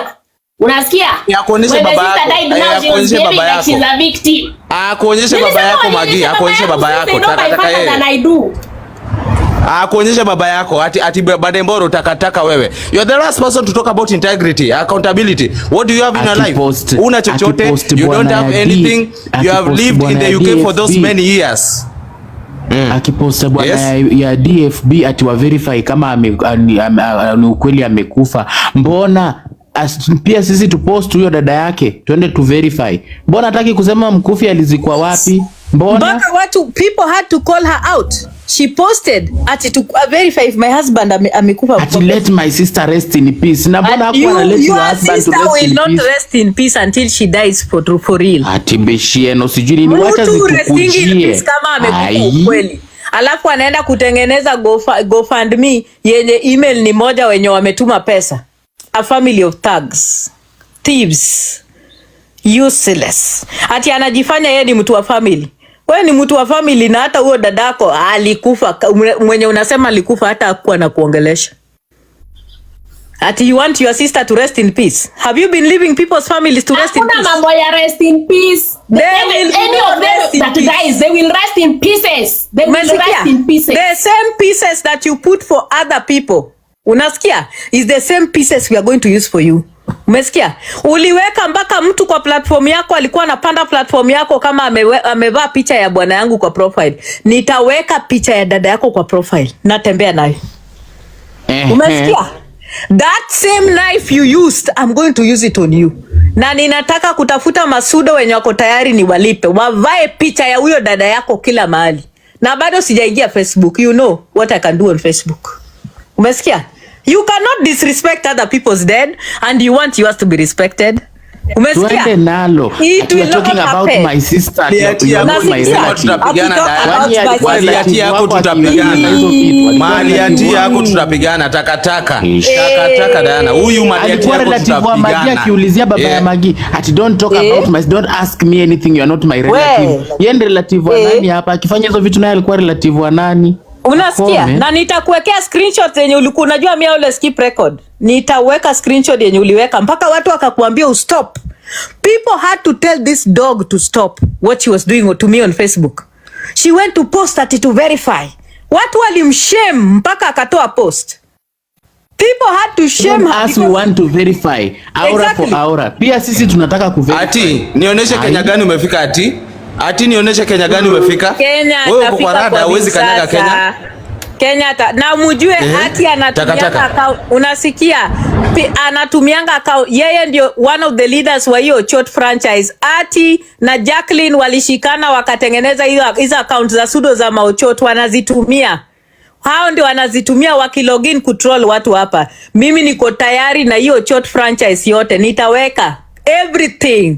I'm ready for you. Unasikia? Let me see if she was claiming she knows everything in a Chot franchise. So she's a member. She's a member of that. She's the one. She's logged into that account. There are times when she uses that Chot account. Anatumianga hiyo account. Moderator wote ni Ochoto. Anatumianga hiyo account. Ukumbuke ile screenshot niliweka hapa. Ati anaandika the same message yenye Ochot mpenzi Ochot ameandika ndio yeye pia aliandika. Akaweka hapo kwa screen. How could they write the same thing at the same time? Because she forgot to log out. Akakuja na ile account nyingine and she wrote the same thoughts with her main account. Unasikia? Yes. They are a group, wameshikana. Wanafanya kazi pamoja na mwingine hapo mwenye ako na accent pia. Ati to troll Diana Ross. Diana Ross is untrollable. And I never come for anyone. Mimi I never come for anyone that has not come for me. I never even come for anyone mwenye hajanikujia. Hii umbwa ndio ilinianzia. Ati anaongea story ya integrity ya dead. Which integrity? Sasa tutakuonesha vile integrity ya dead inaweza ikapasuliwa. Umesikia? You cannot be disrespecting people's families. Na wewe Okaro umesema niende nikatafute bwana yangu. Nitapost bwana yako pia. Nitakuwa natembea na picha ya bwana yako hapa. Kwanza ile picha yenye uko bwana yako ako uchi na wewe. Unaikumbuka? Hiyo picha yako ndio nitaweka nikitembea nayo wewe. Umesema niende nikatafute pali bwanangu amezikwa. Mi pia naenda kukutafutia bwana yako. Bwana for bwana. That is how we are going to deal here. If you open my mouth to touch anything in my family, I bring your family here, period. That's how we are going to be. Umesikia? Tutaenda hivyo even mpaka watu waheshimiane. Hivyo ndio vile itakuwa. Sasa amsheni masudo zenu. Mimi pia niko na timu yangu wa bipolar. Tuende nalo. Tuone ni kina nani sasa wataweza. Tutaenda hand in hand. Their dead is more important than our dead. Imagine. Sisi ni kwa respected. Leo sifike kwa amani. Lakini wa wengine yao ndio hapo kujudge kujua huyu hakukufa. Tutaheshimiana hapa kwa platform. Tutaheshimiana kwa platform. I've been waiting. Nimekuanga nikingoja wale wote walisema baba yangu sio baba yangu wanionyeshe baba yangu. Na hadi sasa hamjanionyesha baba yangu. I'm waiting for all of you to show me my father. Kuonyesha baba yako. Atikuma onyesha Magitacha. Waonyeshe Magitacha baba yake. Wakuonyeshe. Walete proof hapa. Ati there are some people on this platform. Ati nilisema mahali popote na kuona. Yes, Dana. Maliza pole. Ni sawa. Nimesema ataonesha Magi baba yake mali yuko. Na sasa sisi tutamkanyaga. Tumesema tuko tayari. Lete sudo zako. Mimi kama bipolar, I will launch every artillery, every ammunition. Tunatupa hapo kwako Atikuma. Tuko tayari. Ati anafikiria she is the one that has the right to troll people. Imagine anapandisha watu. Unasikia? Amepanda kwa platform watu wenye wamevaa profile ya picha ya bwanangu kwa platform yake ati wako kwa guest yake. That is a troll. She's trolling me. And I kept quiet. I've been quiet all this while she's doing these things. Hapo tu kwa platform yake. Nimekuwa tu nikinyamaza hizo vitu wamekuwa kinifanyia. I've never even responded. Nimekuwa nikinyamazia huyu mwanamke na hizo vituko zote amekuwa kinifanyia. Even the time she came on this platform kukuja kusema kudanganya ati bwanangu alikufa na depression. I have been very quiet. I never talked. I didn't respond to her. I didn't even talk about vile bwanake alikuwa karibu kumuua huyu mwanamke. Alipigwa near death na huyo watchman. And it's my friend who saved her. Then this same woman has the audacity to come on this platform when another woman amepigwa na bwana ati anamchekelea anachamba kwa nini alichukua help from me. Why did you accept help from my friends? Na ulikuwa unanitroll kwa baya beware. Why? Si ungekataa hiyo help na ukufe wewe pia. You would have also rejected that same help. Like one person speaking differently from this side of her mouth. Akikuja huku anaongea differently. Like as if she's immune. As if she's immune to pain. As if she's immune to death. As if her family will never see death or pain or danger. This woman that trolled other women on Facebook mpaka wakazikwa. Wanawake walizikwa kwa sababu ya huyu mwanamke. They died. Ati anasema watu wenye wako na mashetani. Nani hana mashetani kushinda Ati? Nani ako na mashetani tukiangalia na evidence? Ebu nilisema hii chokora na matakataka zozote zinaitwa mpenzi wochote zisiwahi kukuja kwa hii live kwa penye niko. Block hizo maumbwa. Block hizo masuda za Ati. Taka nimekupeleka takataka huko. Takataka waende wakajigaragaze. Mpenzi wa Chieta. Waende wakajigaragaze huko. Wajigaragaze Ochot franchise kajigaragaze huko kwa watu wenye wana akili. Ati yako pale hivyo anajifanya woman of integrity. Woman of integrity na Jasa uora. Yawa na unalala na watu wenye wanapiga drum kwa ohangla. Backbenchers wa Anasema ati tumeua watu na wanatufuata ndio maana tumekuwa obsessed. Wewe ndio kuna evidence ya watu wenye umeua.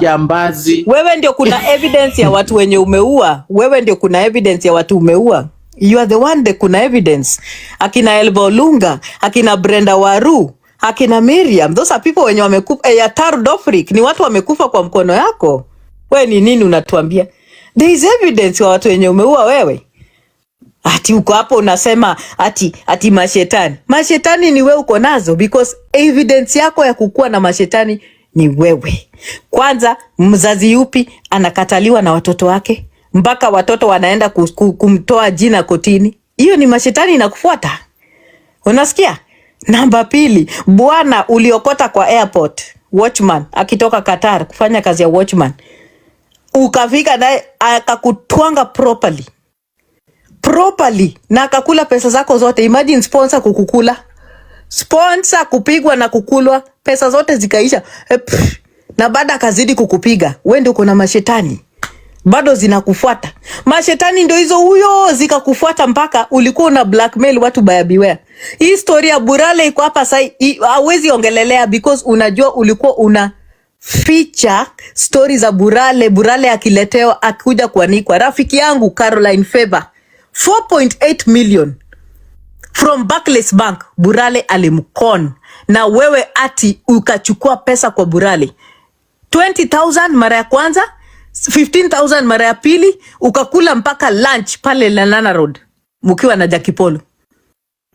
Ulikula, mwanamke akalia, she lost her job, her tears are still on you. Ukaenda kubook room kwanza Nairobi ati Burale alale na wewe. Burale never showed up. Burale said hawezi kulala na wewe ati akiangalia tu mdomo yako kwanza. Hawezi. Imagine kuogopa. Kadinya. Utumishi kwa wote kukuogopa. Burale mwenye hata inzi ndio ingevaa skirt anataka. Alikuogopa wewe. Ati you are now setting standards hapa kwa TikTok. Wewe. Ukajaribu mara ya pili tena. Ati ngani nyakanyama. You are a cheap woman bwana. Wewe usiongeage pali watu wanaongea wewe. Abia chai. Ai, hapana. Wewe mwenye TikTok ndio TikTok ndio imekupatia hata audacity ya kujua hata kubrush meno wewe. Wewe hata suruali ni TikTok imekufundisha kuvaa. You, gosh, did people even see how you used to look like? Hey! Wewe mwenye hata watu wangeenda kwa matanga mahali, everybody used to move aside, wanakuachia. Watu walikuwa wanasonga because ile harufu uvundo ulikuwa unatoa. Ati nimekusikia sasa ati ukiongelelea matako ya watu. yawa mama mane dungma kane dio the kateliel kamoro to jichorrega. Watu wanasonga kando because uwezi taka kukaka. Horrific. Hata ile uvundo ilikuwa inatoka kwa Lady J afadhali. Ati uko hapo unasetia watu standards, ati unaongelea matako za watu. My friend. Yeah. Chi. Ati bado changa, kata bado changa. Ya bebe chai ndin guok. Ati uko hapo una set standards. Unataka kusetia watu standards ati where were you people born? Wewe ulizaliwa wapi wewe? Ito no nyulikani. Ati I respect your age. Yes, respect the age because you are 56 years old. Kwani ni kesho? Nene Julie change age yako. Ukienda kujifanya huko ati jina yako sijui ni nani kutoka Rwanda. Kutengeneza makaratasi. Sini dada yako Joyce ndiye alikutengenezea makaratasi. Ati uende UK kama lesbian. Hala. Address me again. Niko na wewe. Address me again. Utaona kitu nitaleta kwa hii platform. Hutawahi itokea kwa TikTok tena. Guogni. Cheap useless person. Ati wepi. Mwanze mimi sengine na kuonanga kwa hii platform nasema hey, maie, who is this? Yani ukiangalia vitu zenye huyu mwanamke hata alikuwa analala nazo. Alikuwa anapigwa kila siku, watu wako tu kwa meeting kila siku. Kwa Burale Karen, watu walienda mara ngapi? Kwenda kusort out issues kati ya Atty na pesa za wanawake ziliibiwa.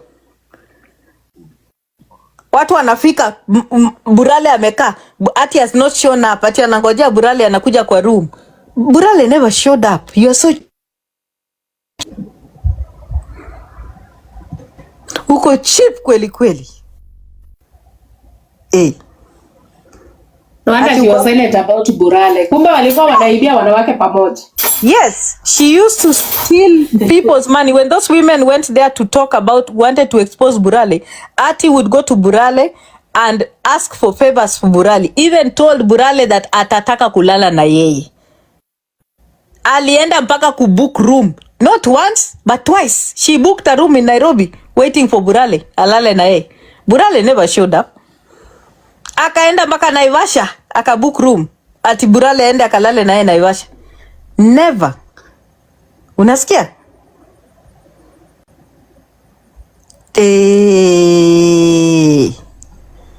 Dirty woman. Ati anakuja hapo kujifanya ati sasa atana set standard kwa TikTok. That is not a person to set for standards for anybody. Mungejua huyu mwanamke. Hawa. Hata mngejiheshimu. Mungejiheshimu if you knew the thug you are dealing with. Ati uko hapa unatuambia vile. Ati you talk about the dead. And you fucking talk about people's dead every day. Every day. You even choose to make it your content at some point. Unafungua platform kuongelelea bwana mtu mwenye amekufa. And then now you are here trying to tell us how you don't want to talk about, you are dead to be talked about. My friend, your dead will be talked about and it will do nothing to us. Umesikia? Ati unasema ati hey, ati baby anchungi.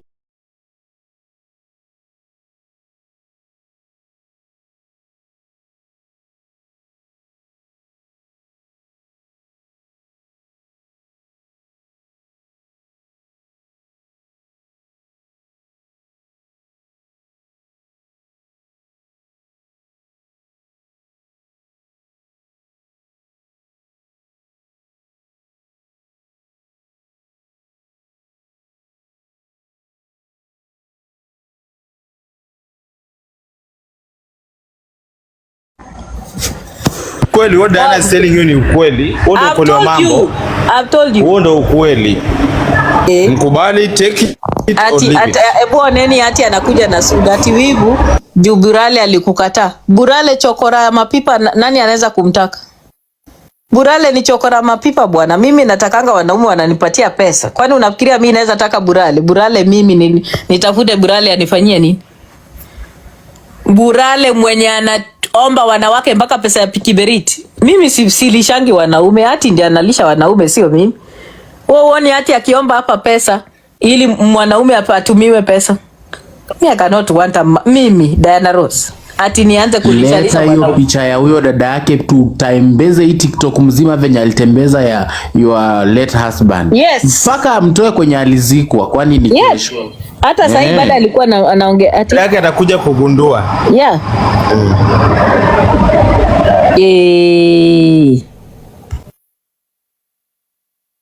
Pepe for one. Dada Atty ajui story guys. Dada Atty ajui story. Take it or leave it. Take it or leave it. 411. 411.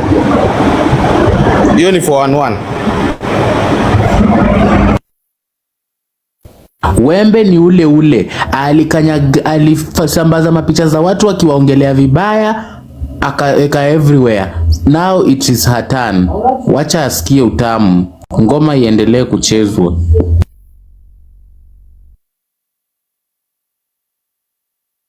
I don't even think she cares about that sister like she seems to insinuate for people here. I don't think she does.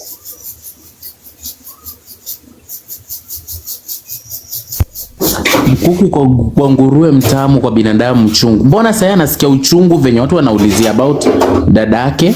Na yeye alikuwa akiongelea babako vibaya sana na hakuna kitu alikuwa anafanya. Sasa yeye anasema ati don't ask me any question unless you are a family member. For what? Alikuwa your family member. Yes, this is the same person who wanted to find out whether my father is my father. Chekesha.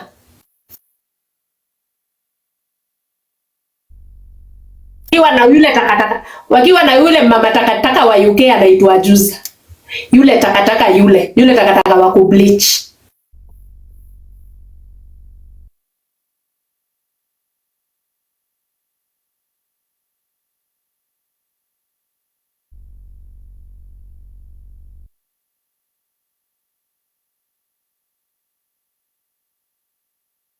Atikuma ako very entitled. Atikuma, she's very entitled guys. Huyu Atikuma, wale wa mjundo wanamchangia pa TikTok, wale wageni. Ndio mtamchangia.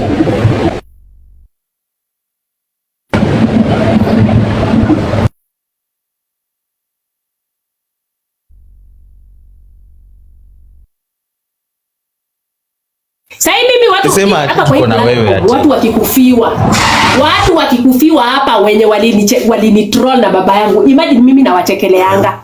Ukikuja kama useme ati mtu wako amekufa. Hey, mimi naanzaga kucheka tu. I laugh.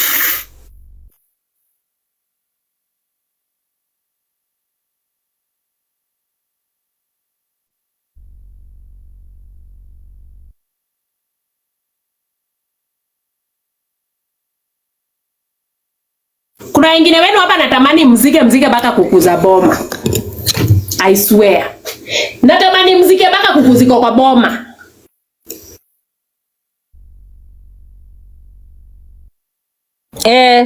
Hivyo ndio huyo mkufi akuja anichie no.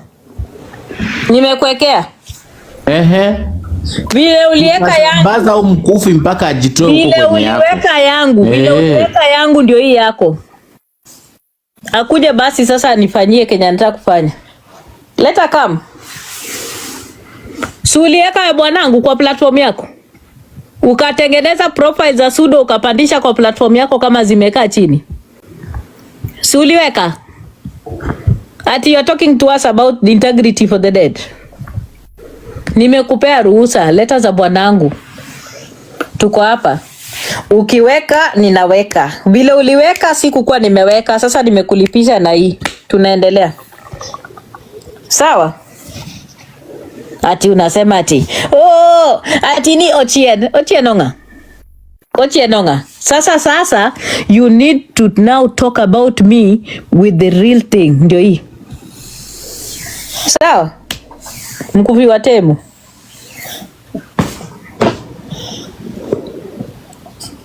Ish. Ati mtu ana troll watu na watu wao wenye wamekufa anaweka kwa platform yake, lakini ikifika kwake sasa anajifanya ati sasa she has integrity. Integrity ukunkwa. Which integrity are you talking about? You want to troll other people's dead, but then you want to be safe? Unafikiria you are the one who knows the pain of a dead person? You are the one who knows the pain of people who have died more than other people. You create, una create pseudos mpaka wanavaa profile. Unapandisha kwa guest yako. I kept quiet. Nilinyamaza, siku kujibu. Ukaenda mpaka ukapost kwa Facebook when my husband died. Ati unauliza watu wa Facebook waende wa verify. Ati mpaka ukaanza kupost, ukapost ati ulisikia ati ako Lee Funeral Home. Watu waende wa verify because that could be another lie by Diana Okello. So why can't it not also happen to you, my dear? Why don't you want to be on the receiving end? Why don't you want to be on the receiving end the same way you are posting? That same power you are posting with, use it now. Na niko tayari na hizo masudo zako, waambie waweke picha ya bwanangu, nitaleta picha zote zenye niko nazo, kila kitu. I'm ready. And I'm not afraid of your trolls. Umesikia?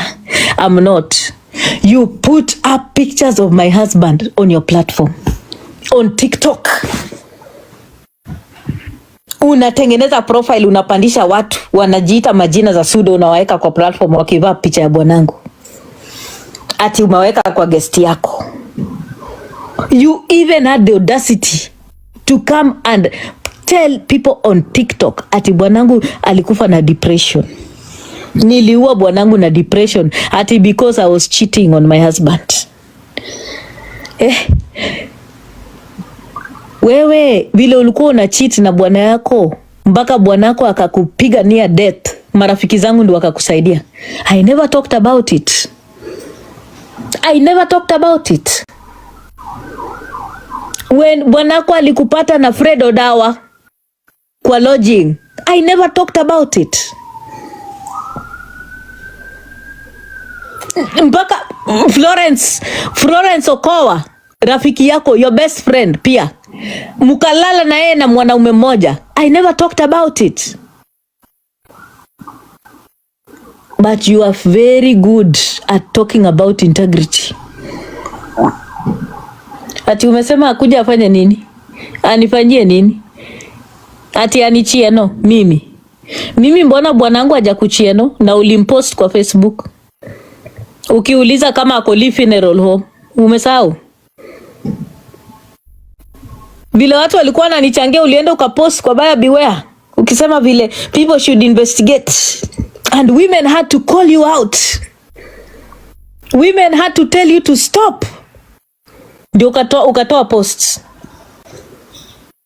And you did that when I was mourning. Now you feel that you are in a good place to talk to us about the integrity of the dead. Omera. Mimi nitapost mpaka Jory nimweke kwamba ni rest in peace na hajakufa. Nitamwekea na nitamtumia hizo picha zake akiwa kwa sanduku. Juu niko na namba yake. Unasikia? That same knife you used, accept when it is your time. Ikikuja kupita kwako, kubali ipike kwako. Iwijo. Okin kendi minya loga we kuom jomoto. Okin kendi minye loso kuom jomoto. Okin kendi minye wachomeke ji. Si we peke yako. Kwani wewe ndio wa kwanza kukua na mkufi? Mkufi wa Temu.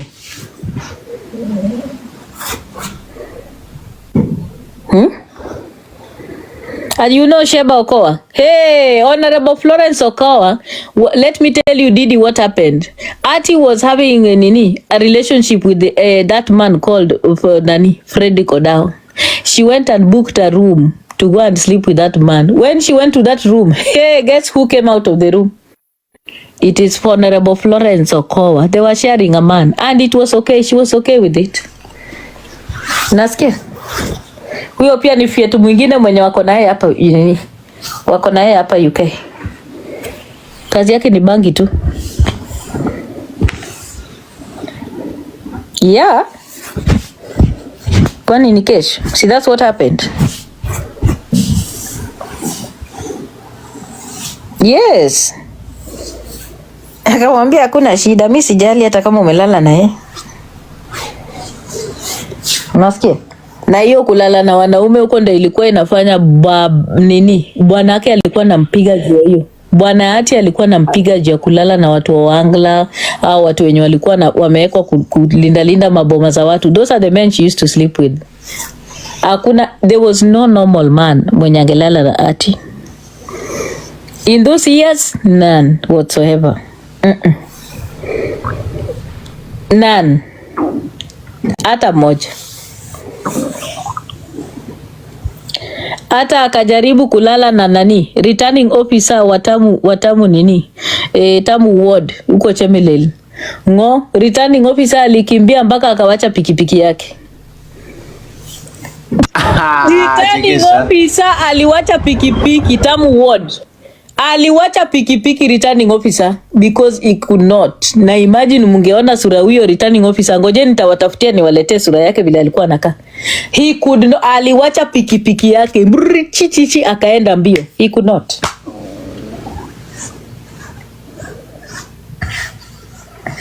Wewe ndo anakuja kuwasetia hapa standards up. Eti ana set standards, eti ananikoromea mimi. Classless woman. Ish. Eti anakuja kunikoromea hapa kwa platform. Mimi Diana Ross. Hey. Unajua mimi uangalianga vile watu kaanga na mwanamke eti wanafikiria is a human being ati mwenye ana she. Ai. Nasikia. So, for the sake of posterity, you need to understand that same knife that you use to cut other people's backs, it can be used on you. Sawa. So better watch it and the things that you do. Because I've said it again, time and number, that Atty, you are a fogger. On a fogger, you're from a family of foggers. And you can never use your cause and nature on me, not me. So, those are things you can do with people who don't know you, but not me. Foggers don't exist for long on my space, and I know how to smell them. Mesikia? Na mimi usinipatie that witless approach. It will never work with me. Never. Unajifanya unafikiria wewe ndio bully. My friend. Ati unakuja hapa kuongea je watu wenye wana. Ebu Humble tuwekee video. Muone watu wenye Atty ameua. Niwekee video. Nimemute sasa.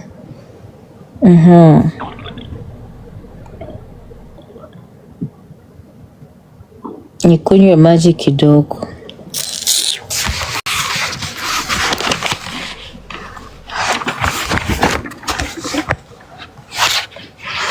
Atty ana set standard. Ish. Unasetia nani standard?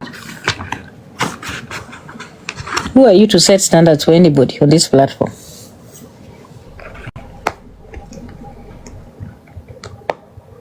Ambo uko hapo? Ama uko? Oh, just a moment. Weka hapo watu waone nini? Nina dehydrate. No problem.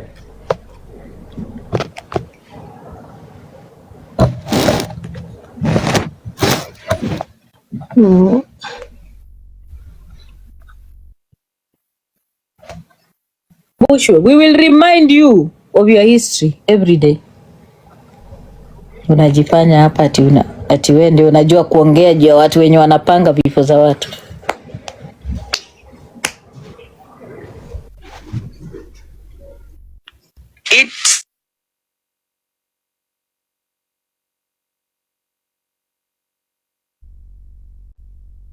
is Koma, Humble, koma.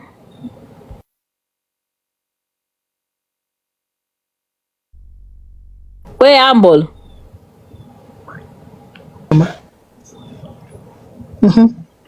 Mbona isikiki? There's no network here. Oh.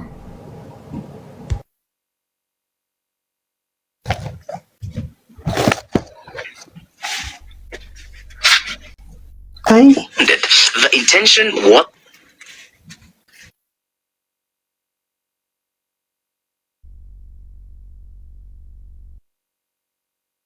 Hakuna mtu mwenye ana use mtu hapa. Ni zooming tu kama kawaida. Zooming vile Kinyanjui pia na zoom. That is how it is. So Kinyanjui pia anakuwa used. Chekesha. Na venye anakaukianga kwa live amekauka anang'ang'ana kuzoom. Na mumuombe kwa sababu asipokaa kwa live na maji next time na drip ataanguka. Death by zooming.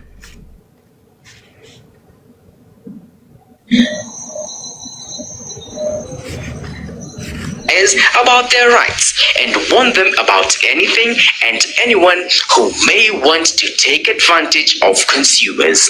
Little did those joining the group know that it would turn into an epicenter of extortionist cartels who identify a target, bully the person, demand protection fee, or else threaten to turn your life into a living hell through cyberbullying.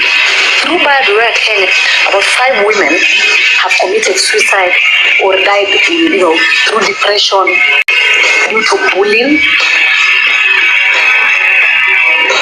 shaming, just being dragged in the mud, and there are other people who are also still dealing with depression and stress and just trauma, including family members dealing with trauma, thanks to Buyer Beware Kenya. In this documentary, we unmask the faces of bloodthirsty, money-hungry administrators of Buyer Beware, who have quickly turned social media to Buyer Be Bullied.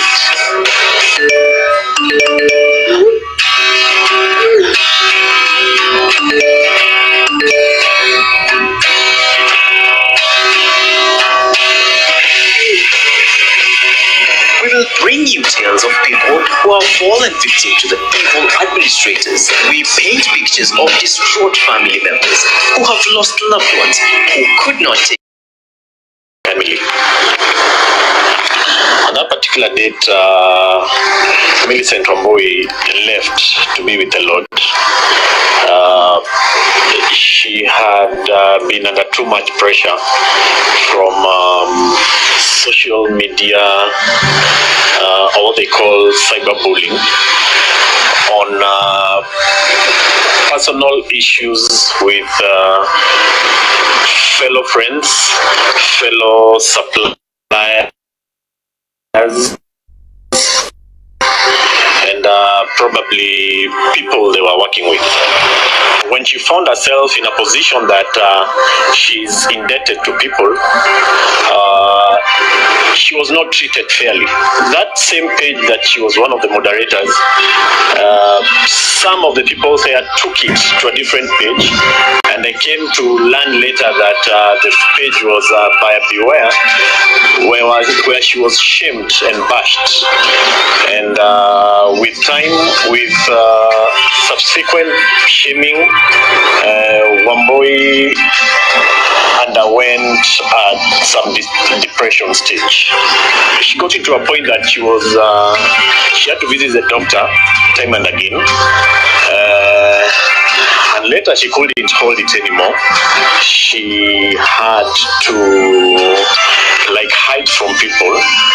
She eventually moved out of the house, went to live with the parents, but shortly she decided she wanted to be alone. She went and got her own house. She was pushed by the page, more so the Buyer Beware page, where she to make her look she has taken. Atty ndiye alipost. Hiyo post mnaona iko hapo. Atty ndiye alipost. This is the post ndio ilifanya huyu mwanamke akajitoa uhai. Several times. Alimbeg akamwambia amwache. Yani alimbeg. Hata alikuwa na post kwa platform yake akiambia watu please go and beg Atty for me. Amwaniache. She refused. She kept on posting. These were posts by Atty. Endelea. Things from someone and she'll never be able to pay. But the same person, they had agreed on the payments or the refund of what she owed the other person. But after too much pressure and depression, one day, 31st August 2018, Wamboi had to do the unimaginable, and she left this world and went to be with the Lord. Mildred Atty Owiso, an activist and a blogger, is one of the founders of Buyer Beware. She calls the shots in this popular group. She works with a team of other group administrators who help in achieving the group's mission. The late Brenda Waru, a mother of two, was a victim of cyberbullying through Buyer Beware Facebook page. Brenda had reported a case at a police station in Nairobi where she alleged that her ex-boyfriend had raped her 2-year-old daughter. Mimi ni mamake Brenda. Brenda ni mtoto wangu wa tatu. Nilimzaa mwaka 1987 tarehe 24 mwezi wa 10. Mwanangu alikuwa mzuri sana.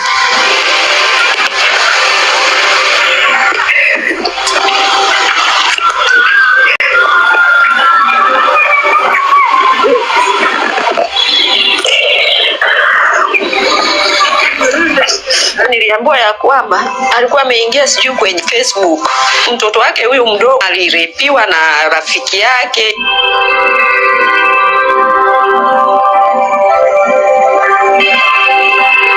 Richie amenikosea na I know that. Richie ameniharibia mtoto. Therefore I need your help. Therefore I need your help. And I'm begging you. Can you imagine mtoto wa 3 years ama 2 years akifanya hivyo? I need you before one call. I need you. Sasa akatoa hiyo jambo kwa marafiki. Sasa marafiki sijui akaanza kumshambulia, sijui yani mambo yalikuwa chungu. Mengine hata siwezi nikayakumbuka. Ilipofika mwaka 2017 mwezi wa 5 ndipo tulipata simu ya kwamba mwanao amepata ajali. Na tulipoambiwa hatukuambiwa amekufa, tuliambiwa yuko hali mbaya. Mimi nilipoenda kesho yake, nikaenda nikapata mwili wa mwanangu.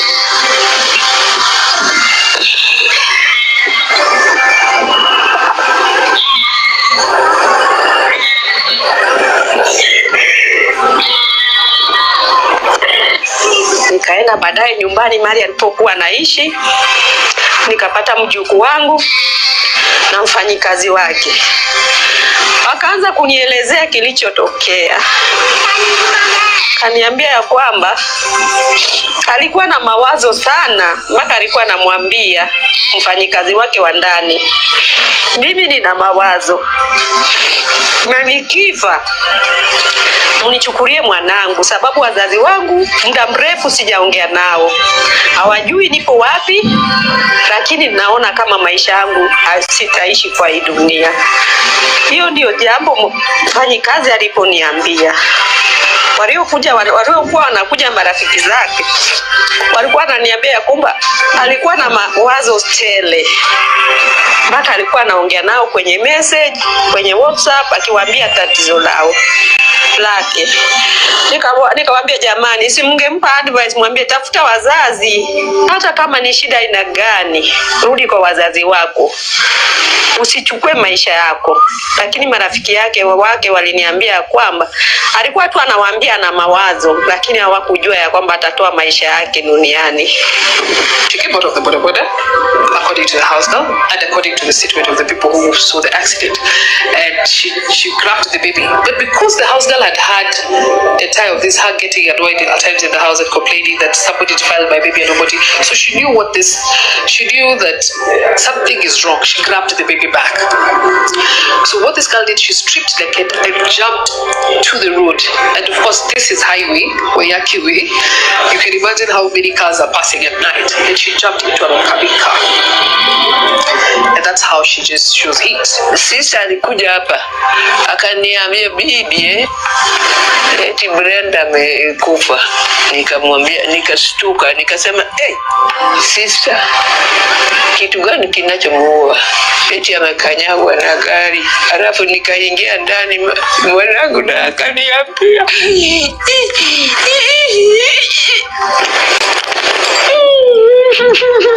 eti mama, tumepata tatizo.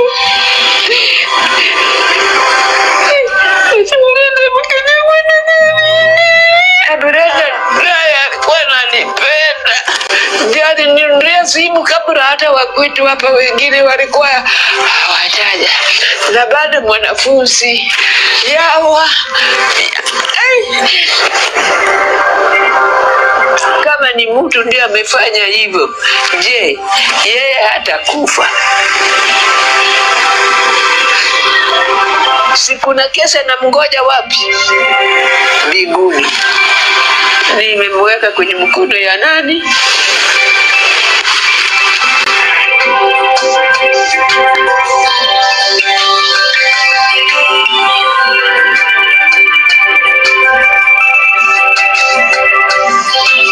To authenticate the information given by Brenda's family, we sought one of the buyer beware administrators who willingly shared information of how the group bullied Brenda to death.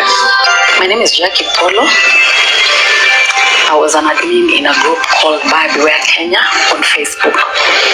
When I joined Buyer Beware, I liked the whole concept of it.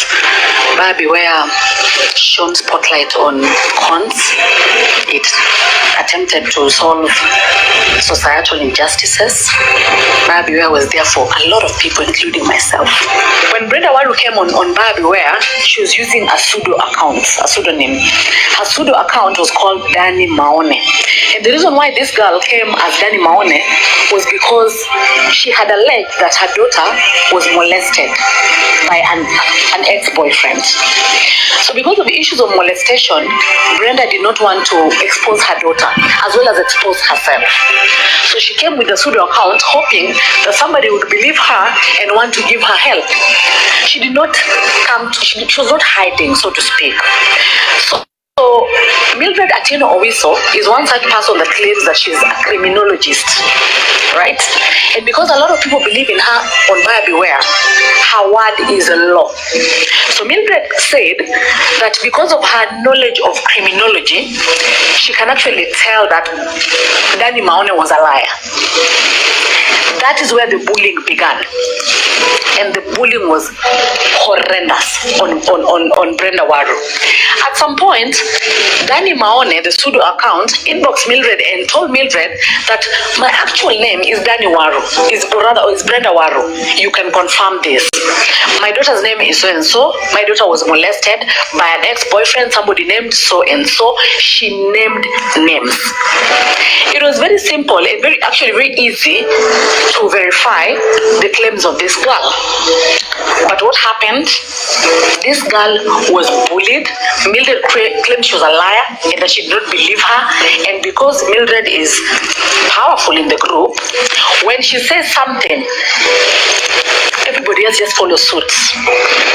Nobody in that group would have, the mind to think differently. And the few that do think differently are either blocked, kicked out of the group or just discredited in one way or the other.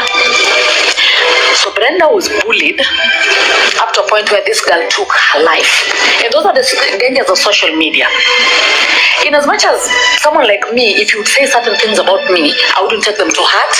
Another person is different and they would take things to heart. These are not the only cases that have been reported to us. In Kisumu, a woman by the name Elva Akini died after battling depression after she also became a victim of bullying in the same group.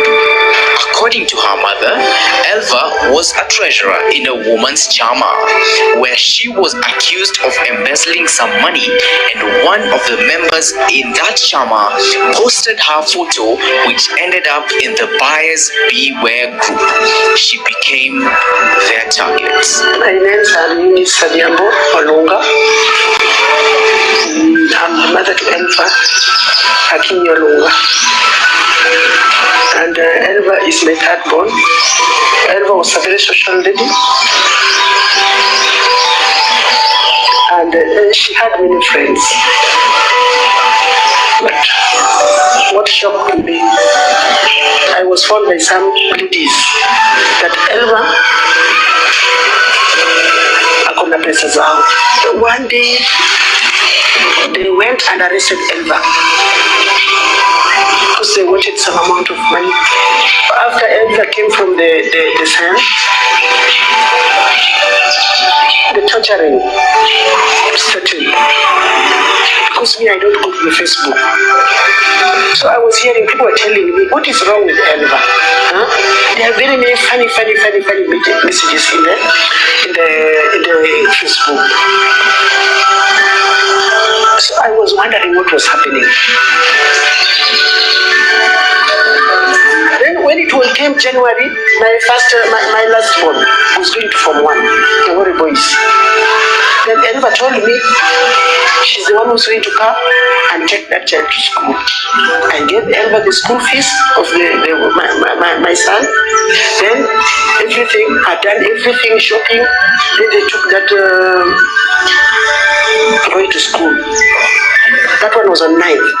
But we come 10th. When I called Elva was in Kisumu. And Elva told me that my mommy, kichwa inaniuma hata siwezi kubeba kichwa hicho. So I was wondering. Nikamuuliza Elva, uko na stress? Hata sijui. Then I told her, just go and then make sure you go to hospital. That is how the sickness started. But if I analyze, I saw that it was stress. Elva was stressed. Then I told her, go to Nairobi, because she had sisters in Nairobi. I told her to go to Nairobi. Go to Nairobi and stay with your sisters. Elva went to Nairobi. There, she took about 2 weeks. And they were calling me, Mommy, Elva si mzuri. Because Elva was now not eating. She was depressed. She was not eating. Then this one went. We were communicating through the phone. Then they told me now Elva cannot even do anything. Just from 10th. Then I decided that Elva should be brought back home so that I can monitor her. She was brought home. It was on a Friday. I cannot remember it was which date. But it was early February. She came here. It was on a Friday. She arrived here it was about 9 a.m. when I saw my daughter coming out of the vehicle. I cried because it was not Elva I knew.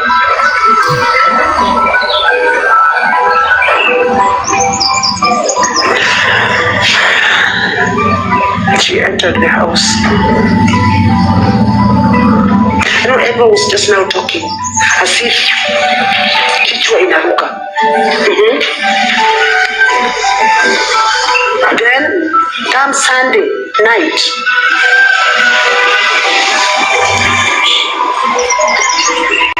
the maid called me, Ati mami, Elva ameanguka chini. Nikauliza ameanguka chini kwa nini? Ati kuja unisaidie. I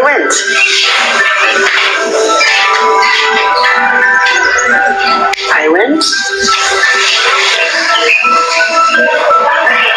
Nikakuta kama ameanguka chini, tukamshika tukamrudisha kwa kitanda. Then at that time I decided to call a taxi. I said now I cannot stay with Elva in the house here. Might be damu imeisha kwa mwili. Wacha nimpeleke hospitali hata kama waongeze damu.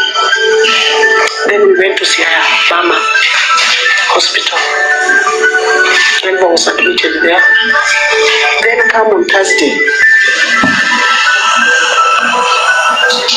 is when I started to see Elva now is becoming weaker. She was just becoming weak.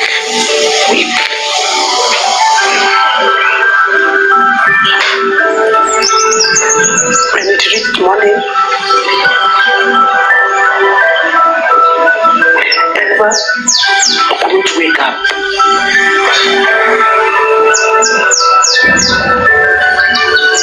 She started diarrhea now. There was another lady there. She gave me the pamper.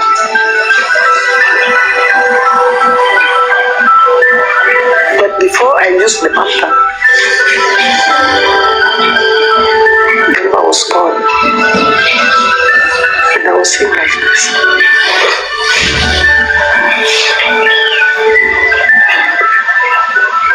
I was alone with her in the hospital. These are just a few cases that are profiled. However, over 10 people are said to have committed suicide after they fell victims of cyberbullying from these popular groups on social media. Yes. Jackie Polo further explains she joined Buyers Beware Are you noting years down, ago. guys? She tells us due to a massive following of the group now is being used by influential people and companies to divert attention on certain issues or name cleansing by individuals. A local bank got into an agreement with the group where the group was hired to cleanse the bank from customer complaints online. At some point on Byware Kenya, we were receiving a lot of complaints from members as well as non-members who would send in messages concerning Cooperative Bank of Kenya. About a week later, Mildred calls me and tells me that Cooperative Bank of Kenya has reached out to her. I do not know who reached out to who first, but she told me that Cooperative Bank of Kenya reached out to her. Somebody called Ngumo Kahiga asked for a meeting with the admins of Byware. During the meeting, 10 minutes remaining. Ngumo Kahiga said that they're getting a lot of negative publicity online concerning their bank, and so they were concerned. As a brand, Cooperative Bank of Kenya wanted to, alleviate this negative publicity. So they, wanted an agreement between them and Byware Kenya that whenever a complaint comes through Byware, the admins do not send the complaint out there. Because what normally happens in Byware is that if you do have a post, if you put up a post, the post first goes to the admin panel and then the admins approve it. So essentially what Ngumo was saying is that whenever a complaint would come, we shouldn't post, we should first send it to him so that Cooperative Bank of Kenya can deal with the complaint, and then we don't post at all. There were lots of complaints against Cooperative Bank by members of Buyer Beware who are customers in that bank. There will be different complaints from someone withdrawing from an ATM and getting less money to, I'm just giving examples, to another person, getting a loan, and then the loan officer, I don't know, wanting a bribe, just many complaints. And so at least every other day, we would be putting out a story out there about Cooperative Bank of Kenya. But where at that time, was a huge group. It was followed by a lot of people. There were lots of members within the group. And so Ngumo said, or rather, Ngumo proposed in front of Mildred and myself that tunaweza saidiana, meaning we can work together. That if, whenever a complaint would come to buyer beware, the admins shouldn't put the complaint out there to kanyagie hiyo story, if you know what I mean. So we tried to find out how much they would pay us, and so we proposed certain figures. And for that first job that we do together with Cooperative Bank, so that it does not appear as a bribe, like Cooperative Bank was bribing us, which is actually what it was. But so it doesn't appear so. Ngumo Kaiga told me to make a proposal, rather told us to make a proposal, and then Mildred actually told me that, hey Jackie, I know you're good at proposal writing. How about you write a proposal, because mimi siwezi andika proposal, sijui kuandika proposal. So she told me to write a proposal to Cooperative Bank of Kenya, which I did.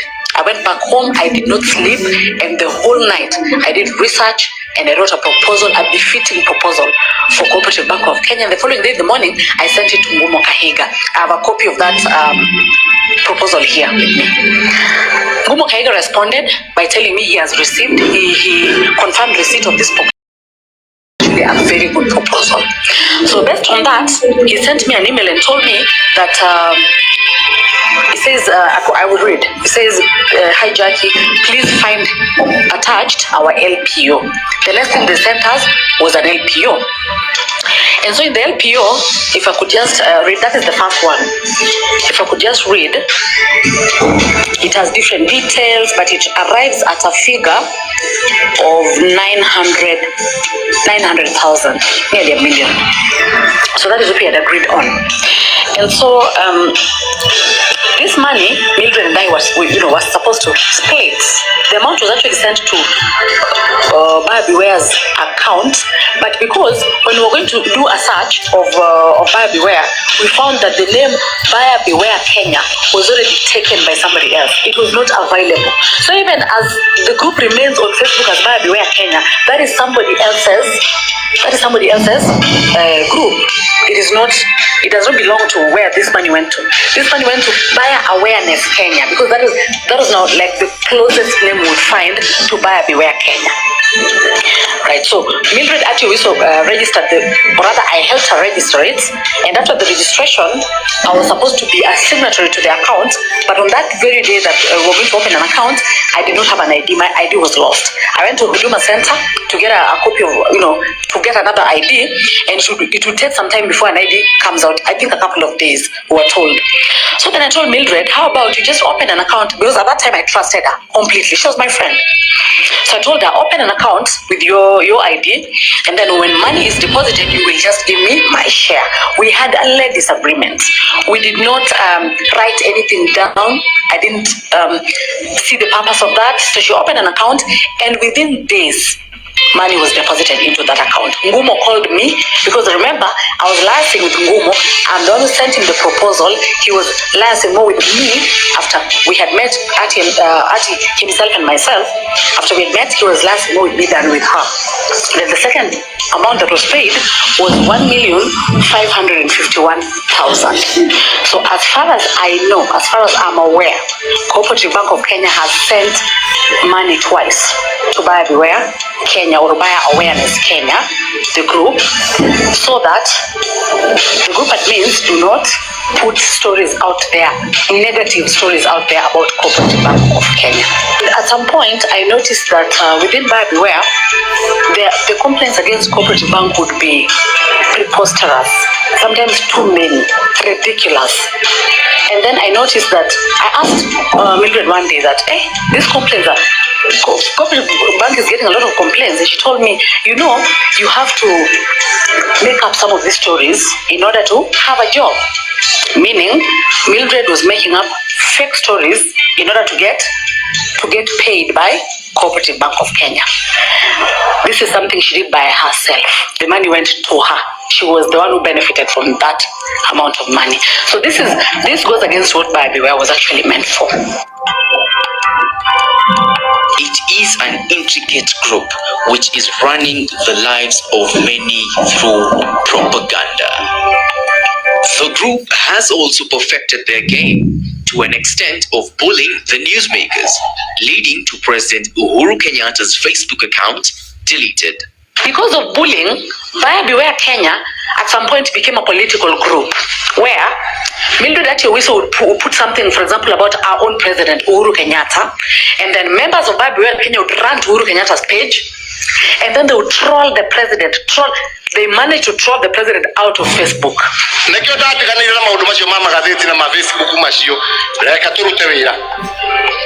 Hiring professional bloggers to demonize anybody or to demonize the judiciary. We are not going to win the war against corruption by that. Like today, you must have seen in the media, I'm shown they are naked massaging people who are supposed to be corrupt. We are not going to win the war against corruption by those kind of gimmicks. One group in our society called bloggers, we wanted to pass a law to stop these people from insulting all of us left, right, and center. But then, it was taken to court, and the court decided it was unconstitutional.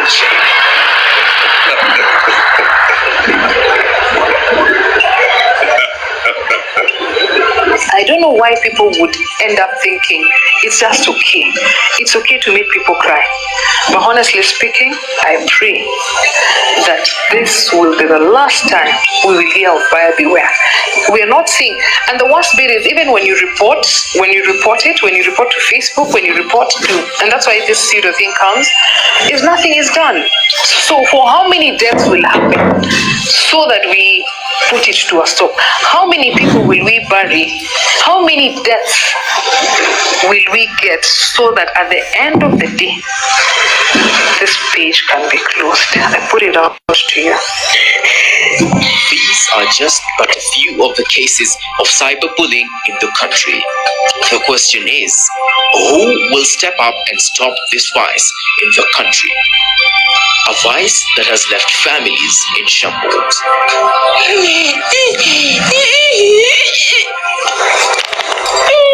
This problem affects so many families, women. I want to give you a very good example. I have a problem with Buyer Beware, the admins, and I want to state today I am going to deal with them, and I must dismantle this cartel. I've never fought a losing battle. I have fought land grabbers. I have never fought a losing battle. I'm going to dismantle this particular cartel. They are extortionists, murderers.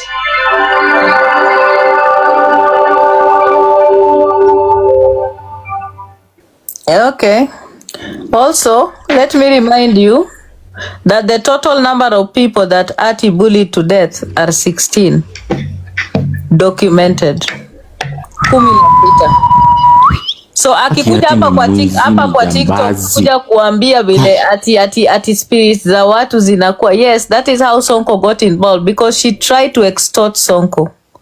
She tried to extort Sonko because she was now she started getting into political stuff. Alikuwa anataka kuextort pesa kutoka kwa Sonko. Alikuwa anaenda, anachukua stories, anakuja kupost kwa Buyer Beware because alikuwa anafikiria Sonko atarudi ampatie pesa ili atoe maposts. Sonko refused. Unasikia? Sonko refused. Unasikia hata Chepkoech amesema Atty bullied my auntie at Buyer Beware's group. Guys, this woman aliua wanawake. Wanawake walikuwa wanajirusha kwa barabara wanakufa. Wanawake walikuwa wanajipi. Yani wanawake walikuwa wanajiua. Unasikia? So, if you see her here on TikTok, the people wenye walikuwa kwa mikono yake na waka survive, they should could thank them their gods, because she is a master manipulator and she destroys her victims. Wanawaachanga kwa sanduku. Unasikia? That is what she does. Mimi nilimshinda, nilimweka chini. She tried that with me. For years, this woman bullied me on Facebook with lies that she has never been able to prove up to today. Not even one documented case that she has ever proved about Diana Ross. Not even one. And she is still using the same tactics here for those madwanzis that are following her. Nasikia? And there is a lot. Hata alikuwa na deal na madrugs akiwa Kenya. Vile mnamuona hapa. Msifikirie ni mchachi. So akiongelelea mashetani zikifuata watu, ni yeye ndiye ako na mashetani zinamfuata, sio Diana Ross. Watu walizika watoto juu yako. So when you want to talk about when you wanafuatwa, ni wewe madam, sio mimi.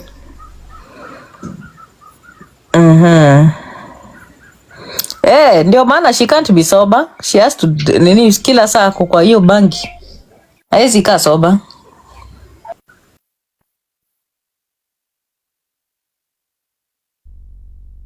Nyinyi watu mjui hapa ndo mtacheka na Atty.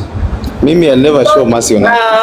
I think Coop Bank gave more money. Yes, unasikia this lady amesema, this Jackie anasema Coop Bank ilituma pesa mara mbili. 2 checks. Kuna cheki ya kwanza ya 1 million and then there was still another one. Alichukua na hiyo pesa yote Atty alirosha huyu 2.5 million. Alafu the other admin huyo mwenye anaitwa Wanjeri. You know Atty used to sleep with that Wanjeri Nderi. The co-admin huyo mwanamke. Alikuwa na relationship na ule mweupe. Alikuwa na relationship na huyo Wanjeri Nderi Msembi. Kuna mtu mwenye anatuma request anajiita Mboro something. Hebu mdrop. Sawa. So she could do anything for money. Wenye hawamjui ndio wanaweza kuongea. Yes, Lizzie, she had a relationship with Wanjeru.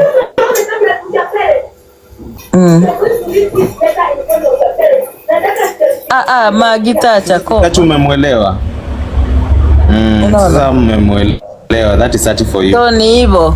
Humble ni sawa. That is enough. Yes, that's the same thing she did to Okari and she also did to Kanyambu. Akiambia Kanyambu, I'm not your mother. She will use you and then insult you. That's the same thing. Ni hivyo tu. Ona ladies wanacheza pale kwa comment section na Atty, wengine wa US. Sawa, nyinyi chezeni na yeye. Lakini ile wakati atakuwafikia, shauri yenu. Because people on this platform don't listen.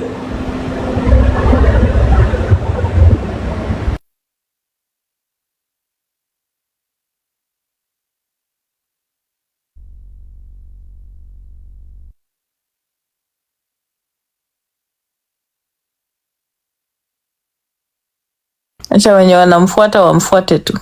Eti anakuja hapa kutupigia kelele ati integrity ya kifo. Yawa. She's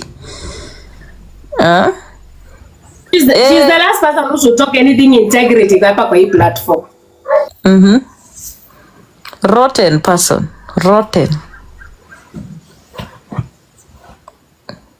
Kuambia uni address tena. Kama tutakukanyaga. Na mukisikia kini address tena muniamushe tena, niko ready. Wengine wanalala wakisema ati ni role model. Chekesha. Kena umelala? Hebu amka Makena. Kumbe alikufungulia live. Unajua leo sijakuwa TikTok. Yaani yule alikufungulia live. Ati alikuwa amefungua, ameenda kwa platform ya Likobe kuni address mimi Diana. Oh, Likobe amepata content finally. Chekesha. Na nimecheka Kinyanjui alikuwa ati anakuwa praised just a few minutes ago. Kinyanjui si amediliwa. Guys, hiyo recording iko wapi nicheke Kinyanjui? We Magi umesikia vile Kinyanjui amekuwa address. The same as Fari alikuwa na record. Fari tuweke unajua. Fari hebu tuweke. Unajua huyo Kinyanjui ndiye alikuwa in the day. Kinyanjui alikuwa pale a few days ago. Atty was saying the way Kinyanjui is her crushie. Kinyanjui said that she is his crushie, and she felt pain when FYP was addressing Kinyanjui. So only for her to realize that Atty FYP was addressing her crushie. Wacha nikuambie leo. Leo yeye ndiye amekanyaga Kinyanjui. Kinyanjui amemuuliza dadako alizika wapi. Kinyanjui amemuuliza. Na vile alikuwa anasema ati, Kinyanjui, I can tell Kinyanjui to leave this platform. I can pick Kinyanjui and take care of it. Yaani unataka kuniambia na Kinyanjui amekanyaga. Chekesha. Wacha itafutwe kwa bloggers ucheke. Kinyanjui amekanyagwa properly. Guys, hebu tapuru. Uliza kaburi. Kinyanjui ameuliza kaburi. Mpaka akamwambia na kizungu tatu zenye anajuanga. Unajua anajuanga first and foremost and with all due respect. Those are the only ones that she knows. With all due respect. With all due respect. And spade. Those are the three vocabularies that she works with on this platform.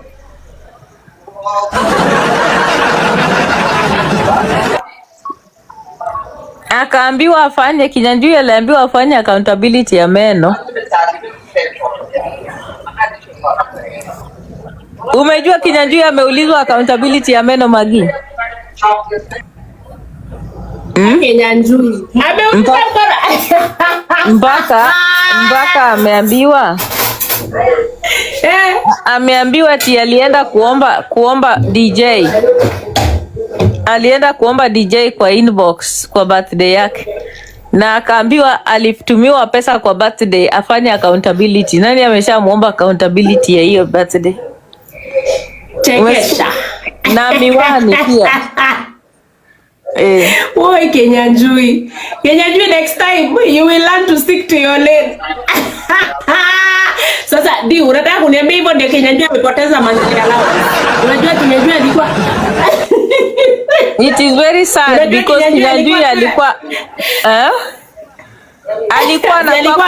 Kinyanjui leo amepata moto. Kinyanjui amepata moto guys. Kinyanjui ameona moto leo, si kwa Diana, si kwa Atty. Yaani Kinyanjui leo sijui ati nini? Haya ya Swale bado ya ngoja. Asubuhi tutakanyaga umbwa. Asubuhi Masogo tunamgoja. Tuko na wewe Kumanjui. Si bado niko na ile nguvu ya mchana. Tuko na wewe. Tuko na wewe Kumanjui, Kinyanjui. Tuko na wewe asubuhi. Niliwaambianga Atty is a low class woman. Can you imagine Atty ana confess kwa platform eti amekuwa akitumia Kinyanjui pesa? Mimi Diana Rose. These are the kind. The kind of men that Atty likes. How can Kinyanjui? Thank you Humble. Hata usiende mbali. Asante kwa kusema. Akili Humble. Wenye wana akili. Umepicha kwani umetoa hii akili wapi? That is her class. Au ndio class yake. Mimi nawaambia. Unaona? Au ndio anapendanga. Ukiona ndio maana niliambia Yannick akuwe very careful because nilijua alikuwa anataka kukuja kushikilia Yannick. Nikaambia Yannick, usipochunga utajipata vibaya. Unaona? Na pesa zake za Atty yenye anakupa, the most she can give you ni 5,000. You stretch beyond measure. You stretch beyond. Unaona? Atty ni mtu mwenye anaanza kuna ile agency yake ya bado kuna ile agency yake. Kuna time alichangia Pauline watu. Hiyo ilikuwa band na serikali. Bwanake mwenye alikuwa con. Unajua bwana Atty pia ni conman. Unakumbuka kuna time alichangia Pauline pesa ya simu 5k na aliimba hiyo 5k wanulia. Aliimba 1 year. Kuna time hata kuna mtu alimuuliza akatumia shinya uyoma 5,000. Aliimba hiyo pesa. Aliimba. Paula anasema ati but Yannick awangewezana. Yannick ni wazimu. Mimi ni majnun. Wewe ni majnun. Wewe naye pia ukome. Wewe ni majnun na ulisha fall kwa Atty wewe. Koma. Hata ulikuwa unakubali kutudump team bipolar ndio uingie huko. Wewe yani wewe. Hakuna kitu kaya Diana, hakuna kitu kaya. Kwani hata na nini? Yani kalikuwa ready kutuacha. Imagine paka anasema eti I will do anything. Nikasema mata ma wachumatek manadi ni yao. Yani kichekesha. Unajua alimdanganya alikuwa anataka kuvuta Yannick. Akanya comparison ya Yannick na Kinyanjui. Aone anaenda kutafutia kazi. Oh, ndani sawa. Yani Diana na returning officer. Na hiyo story ya returning officer wacheni niwaambie, singeijua. Vile nilijua hii story ni ile time yenye kura za Atty zilikuwa zinahesabiwa na kukakuwa na tashwishi. Umesikia? Sasa si unajua nikwambia kura zake zilikuwa originally 6 lakini ya 7 ilikuwa ni kama watu walikuwa na fight over spoiled or not. Unajua should we not. Unaona ile kura yenye sasa vitu time imeisha, wanaamua kama wanampatia ama wampati. Ndo walishajua wameshavuta mkia. Sasa hapo hivyo kwa hizo arguments so alikuwa anaona ni kama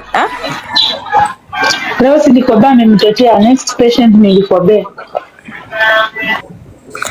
Sasa hapo ndio story ya returning officer ikatokea, because sasa vile alikuwa na watu walikuwa na argue about kura zake, akaanza kucomplain, unaona, ndio akaanza kufanya nini, ati ku accuse huyo returning officer eti alikuwa anamtaka, ati sasa alikuwa anataka ku turn over, ati like sort of she wanted to demand for a new like sort of like a whole thing, because she's saying it was shambolic because the guy wanted to take advantage of her. Wao mtu akasema mimi nilitoroka nikakuachia mpaka pikipiki. Mimi I don't do that. I left my motorcycle. I left it because hapo ni tamu word, because singeweza. I could not. I don't engage in such. Returning officer aliepa Atty alijaribu kunini returning officer. The returning officer had to run for his dear life, I'm telling you. Because angeweza ku engage. Also she didn't have the money anyway to pay those people. Watu wenye walisema watachangia Atty wakati alikuwa na campaign, people did not even show up. She had a difficult campaign period. That's why she's constantly in debt. Hizi pesa anapata hapa TikTok, analipanga madeni zenye alikuwa nazo Kenya kubwa. Zenye alikopa ki-campaign. Umesikia? That's it. So Yannick wewe angekushika, angekuanzia na 1500. Sagina na kutumia credit ya 200, 300, hata 50 bob. Ati utuma hata 50 Kenya shillings. Na unajua Jori mangekuta. Na huyo bwana yake Jori mlete. Huyo bwana yake unajua angekutafuta. Huyo bwana yake angekutafuta, we Jori mangekutafuta. Shauri yako. Jori mangetafuta. Anipate wapi? So unajua yeye akiwanga na relationship ana nini, anakuanga kwa relationship alafu anaenda kubragia huyo bwana, like it's like she wants to put it in his face. Si ndio maana anapigwanga. Alikuwa anapigwa juu ya nini, umalaya. Diana hata nacheka huko. Ati 50 bob Diana umesema anakutumia credit ya 1500. Acha mimi nicheke. Mimi hata kutumia hata pound 3. Pound 3. Kama Jori anatumia $16.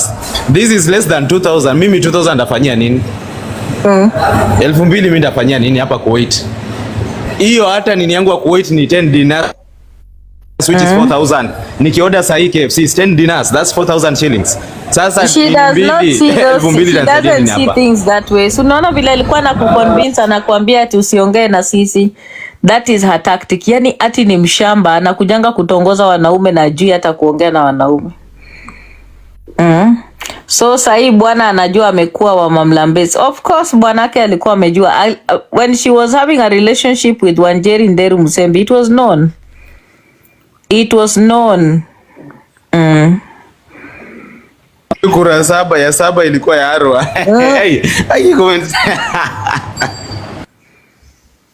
It was known. Ilikuwa known kabisa. Uniambie kama mimi nataka kujua pali yuko, kama ako pahali ananikanyaga, niko ready. Nitaweka slip kando, niko na yeye leo mpaka mwisho. Nasikia nikisikia palipopote amefungua mdomo kuongea hivi, nafungua live. Sitamwacha. Nimeuacha huyu mwanamke kwa hii platform for a long time akinichezea na anachezea jina yangu. I'm going to be addressing her anytime she opens her live, ama akienda palipopote, na nita address pamoja na vinyangarika vyake venye vinatembea na yeye. Sawa. Hey, Lizzy, hata kuna mahali kuna kapicha kengine walikuwa wameshikana kwa pikipiki. Mtu aliwapiga picha wakiwa na Wanjeri Nderu Msembi. Wanjeri alikuwa ameshika matiti yake kwa pikipiki. Lizzy, nikutumie? Walikuwa in a relationship, my dear. I know it can be shocking to you, but they were in a relationship.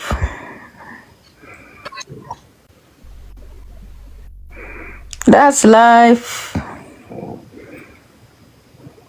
Makena, what's happening out there? What's in the street? Tupatie habari mpya. Yes, D. Yeah, zooming hiyo na wengine wanasikiza sasa recording hiyo ya.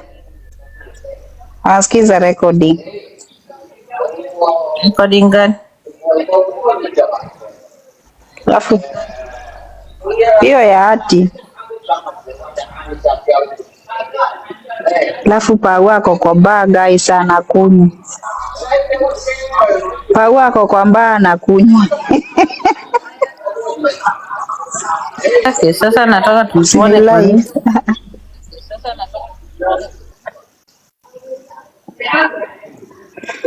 Pia. Hizo ni ushamba. Guys, lakini Atty si ni muuaji. Yaani unabule mtu mpaka anakufa. And you are not even remorseful. I feel for those women who lost their. So thank you so much for watching the video to the end. Remember to like, share, comment, and if you have not subscribed, please make sure you subscribe and put on the notification bell so that you know every time I post a new video. So guys, thank you. I'm gonna see you on my next video. Bye.